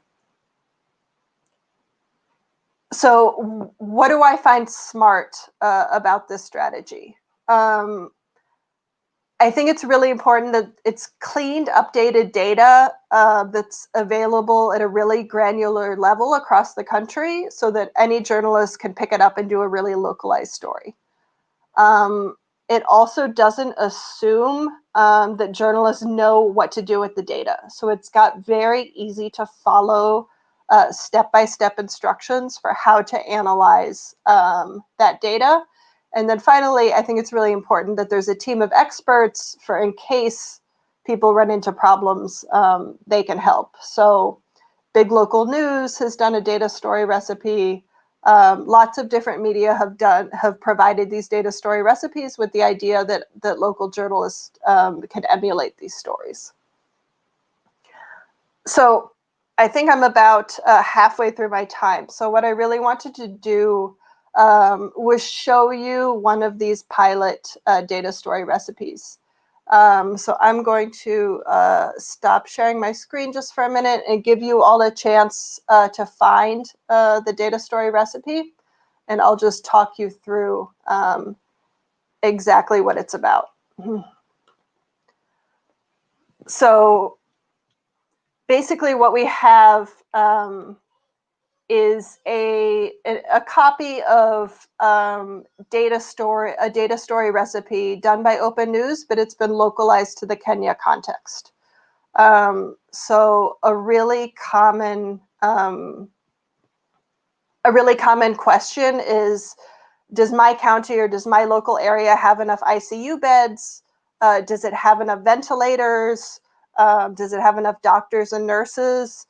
This is an issue we see again and again, no matter what the newsroom. So even though we're looking at a Kenya example, the reason I chose this particular data story recipe is I don't think there's a country where the question of, are there enough ICU beds? Are there enough ventilators is not relevant right now. So I think we're going to drop the link for the data story recipe into the newsroom. Into the chat. I'm also going to I'll share my screen so that you can see the bit.ly link as well. And I originally presented this data story recipe at the Africa Investigative Journalism Conference. But again, what I think is that it is really relevant to lots of different newsrooms around the world.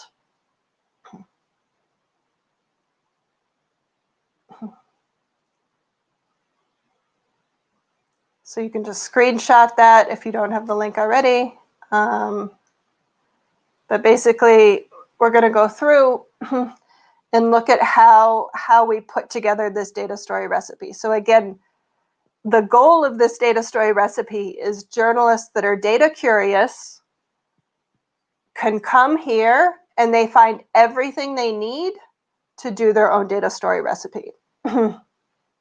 So just to give people a little teaser, the first link at the top is a little fact sheet that we developed with the results. So if you do this data story recipe, these are kind of the findings that you will get at the end. So you'll see isolation beds for 100,000 people by each county, ICU beds per county, so people can kind of see if they follow the data story recipe correctly, what will their results look like. Okay, so the first thing I think we see a lot of journalists struggling with their pandemic coverage is how to explain all the different factors that influence how well a country handles the coronavirus. So healthcare infrastructure is really key to this. So what we look at basically is what healthcare infrastructure data is available in the country. Finding this data is one of the slowest parts of the process. So we found from the Ministry of Health, from the Healthcare Federation, from Open Africa, which is a data portal, we found in lots of different data sources little pieces of this information. And as journalists, what I always teach when I teach a data journalism story is we always start with the question. So what exactly do we want to know about healthcare access in Kenya? So basically, we came up with these list of questions, which I'm sure you'll find fairly straightforward. So where is the highest and lowest access to isolation beds for COVID-19 patients? There's an interesting dynamic between general ICU beds and isolated ICU beds, right? So as other people continue to get sick and need ICU beds, how many beds are available for them and how many beds are available to actual COVID-19 patients? Ventilators. Ventilators are a huge question around the world. Actually, in Africa, oxygen is also a really big problem, but we couldn't find data related to oxygen access. And then finally, for some of the context, which counties have the highest and lowest number of COVID-19 cases per capita, and how many counties actually meet the recommended numbers for both beds and ventilators. So when we teach data journalism, it's really important to teach how to ask the right questions, right? So teaching things like per capita, looking at inequality again, so who's doing the best and worst in the country, or the poorest regions doing the worst in terms of infrastructure. So basically now what we do, first we walk you through how do I find the data. So you guys should be able, starting from now, to follow this process exactly. So you can see where we found the relevant data sets. There's two big places that we found the data already in CSV files. So you can go to the Open Africa site, you can download the data sets. And then what I really try to emphasize in the data story recipe is really good practices for data hygiene. So really good documentation. So always making a copy of the data before you work with it, filling the source tab. So once you download the data, downloading the data, making a copy, and then really making sure that you understand the data that we have. Don't assume that you know what it means. What's the difference between an ICU bed and an ICU bed available for isolation? Look at definitions, call the data source so that you really know what it means. One thing that we were missing is we didn't have really good data about the number of confirmed coronavirus cases. So I took you through just the steps we did for trying to locate this data. We finally found it for this data story in a PDF produced by the Ministry of Health that was buried in its website. So we explain here how to extract the data from the PDF, how to clean the data. So once you've downloaded all the data sets, how to merge some of the data. So the treatment center data was not actually organized by county, it was organized by facility. So we go very much step by step through the process of how to clean this data, how to freeze the rows. And again, this should be within everybody's capacity to follow these instructions. So I'm going to skip to step 12, which is where we actually start to do the analysis. And we're going to share another link in case or step 11, sorry. If you want to do this analysis on your own, if you can share the link to the Google spreadsheet, you can actually just jump right in here if you want to. I've created a copy of the tab that we're working on in case you want to go ahead and do the calculations yourself. So I think one mistake we see a lot is people reporting the total number of ICU beds and not calculating the rate. So not calculating the access per 100,000 citizens. So we've explained how do we actually calculate the regular isolation beds per capita. So you take the number of beds available, you divide it by the population by 100,000. So I'm going to pause here a little bit to give you a chance to catch up. But you can see what we basically do is we've made it pretty easy for you to go right in to the data set. So you can see we have regular isolation beds available, irregular isolation beds available, critical care beds. And you can basically just follow along with calculating the cases per 100,000. You see we've started to do that here.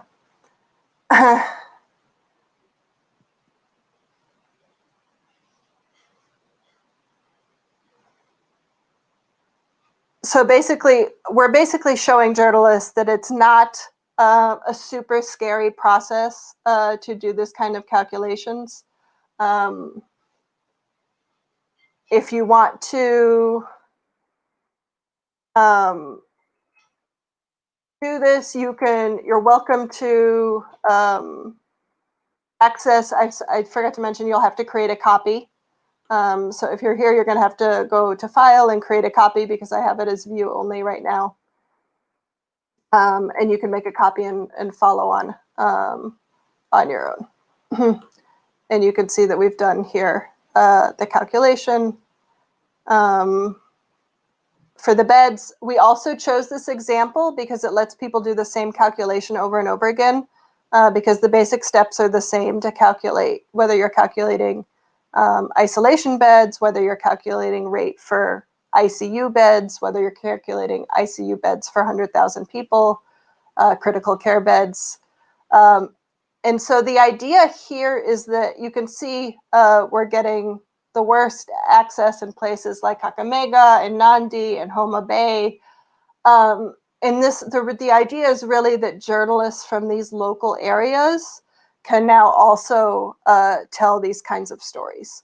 So no matter what county you're from in Kenya, you can do your own data story. Then we do calculating the prevalence, so the case prevalence per county. Okay. So obviously, this is not the entire story. The data is not great, but that's not really an excuse for not doing the data story. So the challenges we have are things like, testing is not very widespread. So there's a lot of case of death and undercounting happening. There's an issue with distribution of tests. So poor areas are often undercounting number of cases. It's difficult to actually figure out the causes of death. And then again, how do we really measure which communities are at risk? There is data available to really sort of cross the communities at risk. So looking at the poverty rate, looking at the healthcare spending per capita, life expectancy, things like that would really help put it more into context. So again, although this is about Kenya, the idea is that it would be a very similar process no matter what country that you're in. Okay, so there are some challenges with this approach, though. The first one I think we saw with the Kenya case is that data goes out of date really fast. So the last data we have from Kenya was for July. And basically, we didn't produce the data story recipe quickly enough for us to be able to do the story before the government basically said that they had new data. But the thing is, the government realized that we were doing the story and doing the analysis, so they didn't publish complete data for more recent dates. So now the story is basically that the government is withholding these numbers about how many ICU beds and how many isolation beds are now available. Another issue we have is that media houses are kind of reluctant to publish these kind of stories that are showing where the country is doing well and poorly. And then finally, journalists, they don't have a lot of incentive to produce these kinds of stories. A lot of them have to, publish 10 stories a week, and they don't really have this time to sit down and do this kind of data reporting. So I think one key challenge that we're working with is how do we incentivize journalists to do these kind of data-driven accountability stories. But again, at the end of the day, what we're trying to do is encourage the use of more localized data produced by local journalists and producing really locally relevant stories for their communities. So the data story recipe seems like just one part of this larger puzzle to get more data-driven reporting in the newsrooms. If you're interested in this model, there's a couple of different places you can go to find support. Hacks Hackers does this kind of work around the world. I mentioned Open News is where I borrowed the data story recipe idea from. European Journalism Center also runs a data journalism platform that's got lots of good tips. And then the Global Investigative Journalism Network has actually also produced sort of similar investigative story recipes around COVID-19. I'm also currently working on a data story recipe around deforestation, and I'm doing this with the Earth Journalism Network so that we could tell more data-driven stories about how deforestation has contributed to the rise of zoonotic diseases in a lot of these places that can trigger these pandemics. And again, we think that's a really good opportunity for journalists to tell localized stories about deforestation in their communities and make a sort of the larger case for how it has global influence, global impact on things like pandemics. Okay, great. I wanted to save about 20 minutes for conversation. I think we're there. So I am welcome to read through the chat. Oh, sorry. At one point I lost my screen. Sorry about that. Hey, Eva. Yep. Hey, I'm chipping in. Sorry, nicely done. A lot of key takeaways for data journalism and inclusiveness. Thank you for this lab session. And the audience has left some questions for you in the live chat. So yeah, here is one from Merci Ross. And she's asking, do you think it's essential that the story you publish and the way you write in order to engage, that sometimes you can engage your audience more by the way you write instead of the story you publish, that it's more about writing the story? Yeah, I think the language we use is really important. I think we forget that in the end, data journalism, it's just journalism. And how we tell stories and putting people at the center of the story continues to be really important.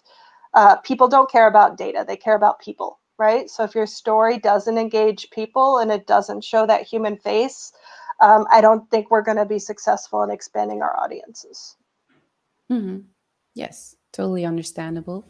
All right, we have another question. It's from AL, and the question goes, tips to transition from a data analyst to a data journalist. Very interesting. I think actually for the future, you're super in demand, our data analyst friend. I think what we see more and more is data journalism is probably not going to be sustainable or feasible unless we set up more partnerships with data analysts. Even when journalists, even if we set up something like a regression model, we kind of figure it out, we always consult with data analysts to confirm our methodology. So I think we see more and more everywhere from, New York Times to our Kenyan media outlet. They really do work closely with analysts, whether it's sometimes if it's a civic hacking group, places like Bureau Local, big local news in the US, budget in Kenya. So like economic think tanks, climate change think tanks. I think more and more we see analysts from those institutions working really, really closely with journalists to make sure that we're producing really accurate coverage of these really technical issues in a way that's relatable to citizens. So I think finding your local data journalist community, again, like groups like Hacks Hackers, bring together analysts with journalists to kind of facilitate that discussion. All right, interesting, yes. So we have a next question. It's from Mr. El Bayar, and he says, "Hi, Eva, thanks for the event." And he is wondering how to use efficient data miner extension. Do you have some tips about that? Yeah, I have. Did you see that on my screen? I have data miner. So yeah, I think data, I don't know where you're from. There's a bit of issues. I've been doing a lot of data journalism in Arabic, and a lot of the tools that work pretty well in left to right languages are not so great in right to left. So for data scraping, if you have things like PDFs, Tabula is a really great tool. And a couple of years ago, I asked Tabula to actually activate right to left. So that's working more or less for scraping PDFs. Although we run into encoding issues, a lot of non-English languages have multiple encoding in PDFs, and they also use multiple fonts.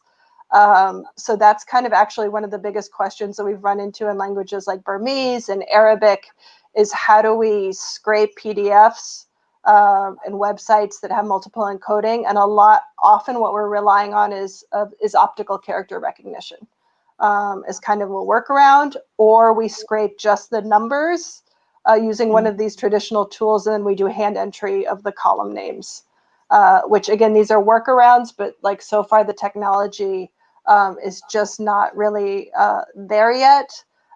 So yeah, tools like table to clipboard, data miner, all of those extensions, they really do work better in left to right languages, but we see that improving rapidly, and often just kind of shooting a message to the developers. I've done that with Data Wrapper, I've done that with Tabula, and they just didn't know that they had an audience sort of outside the West, and they're actually very eager to make sure their tools are usable by journalists working in other languages.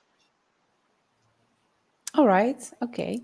Nice. Thank you. Daphne is also here to ask a lot of questions, so I'll just pick the first one. You mentioned that editors and publishers should be educated and engage around data-driven topics and content. As a freelancer, how can one contribute to that?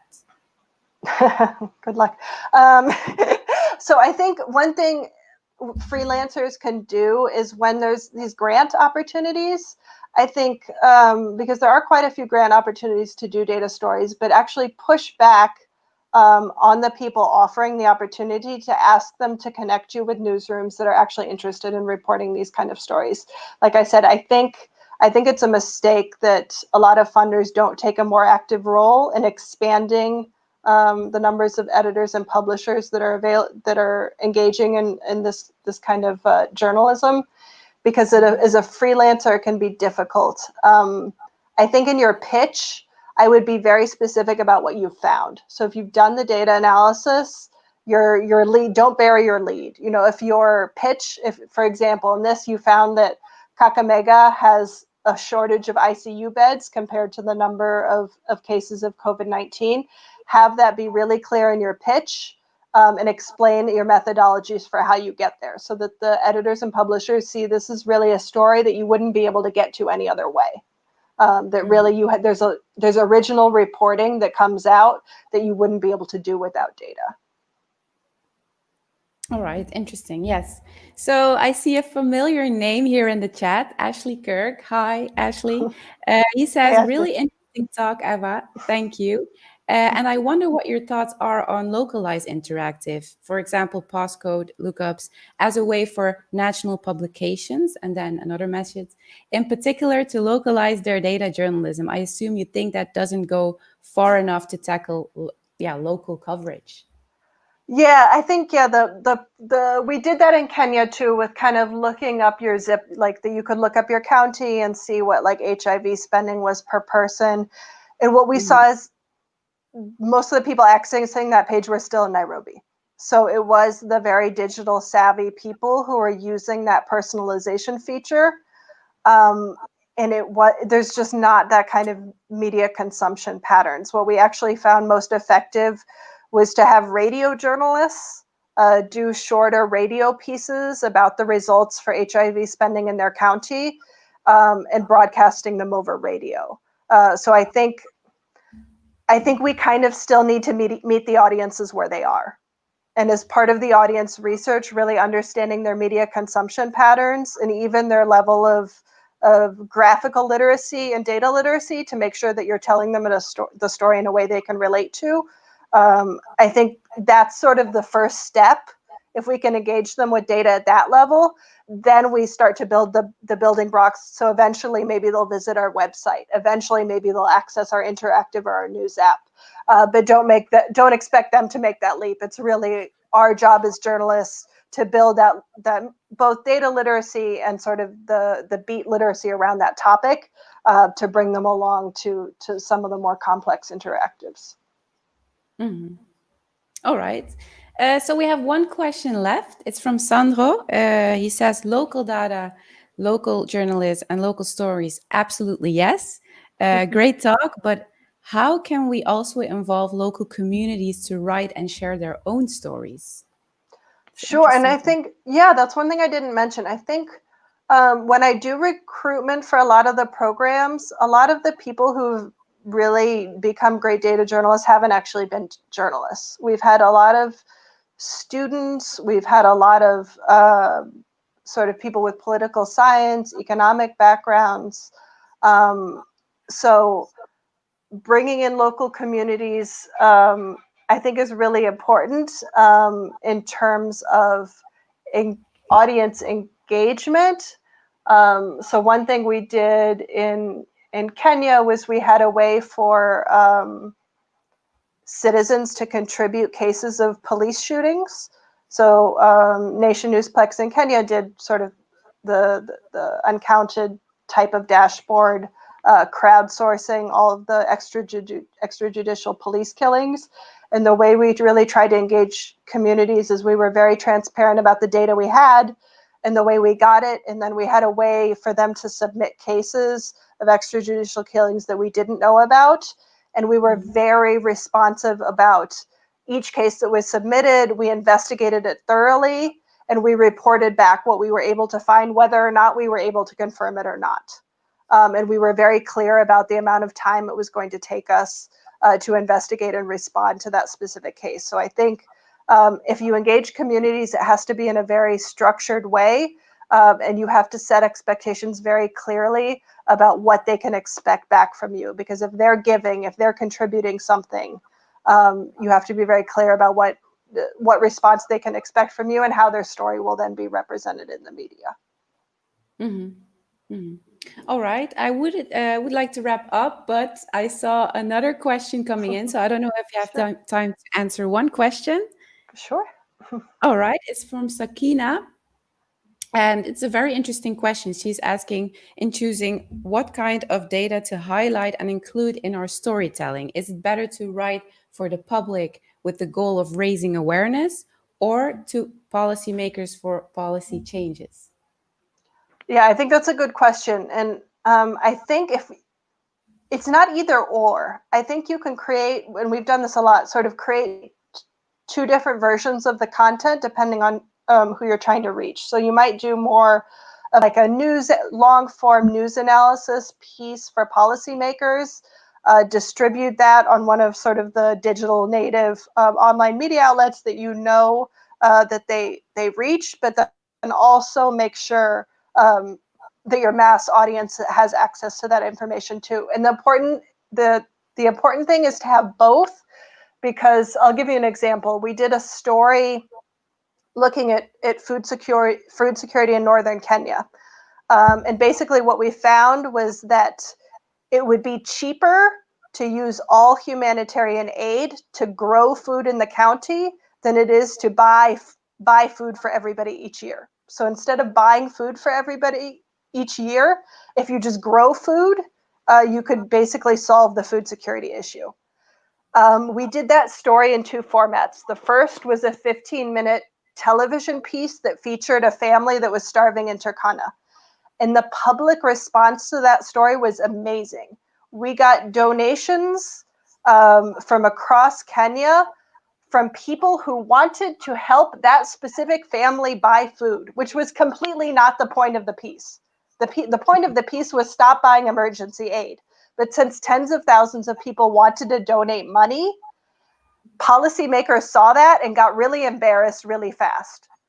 So policymakers actually saw the data. They asked us for the climate change data that we use. They asked us for a lot of the data.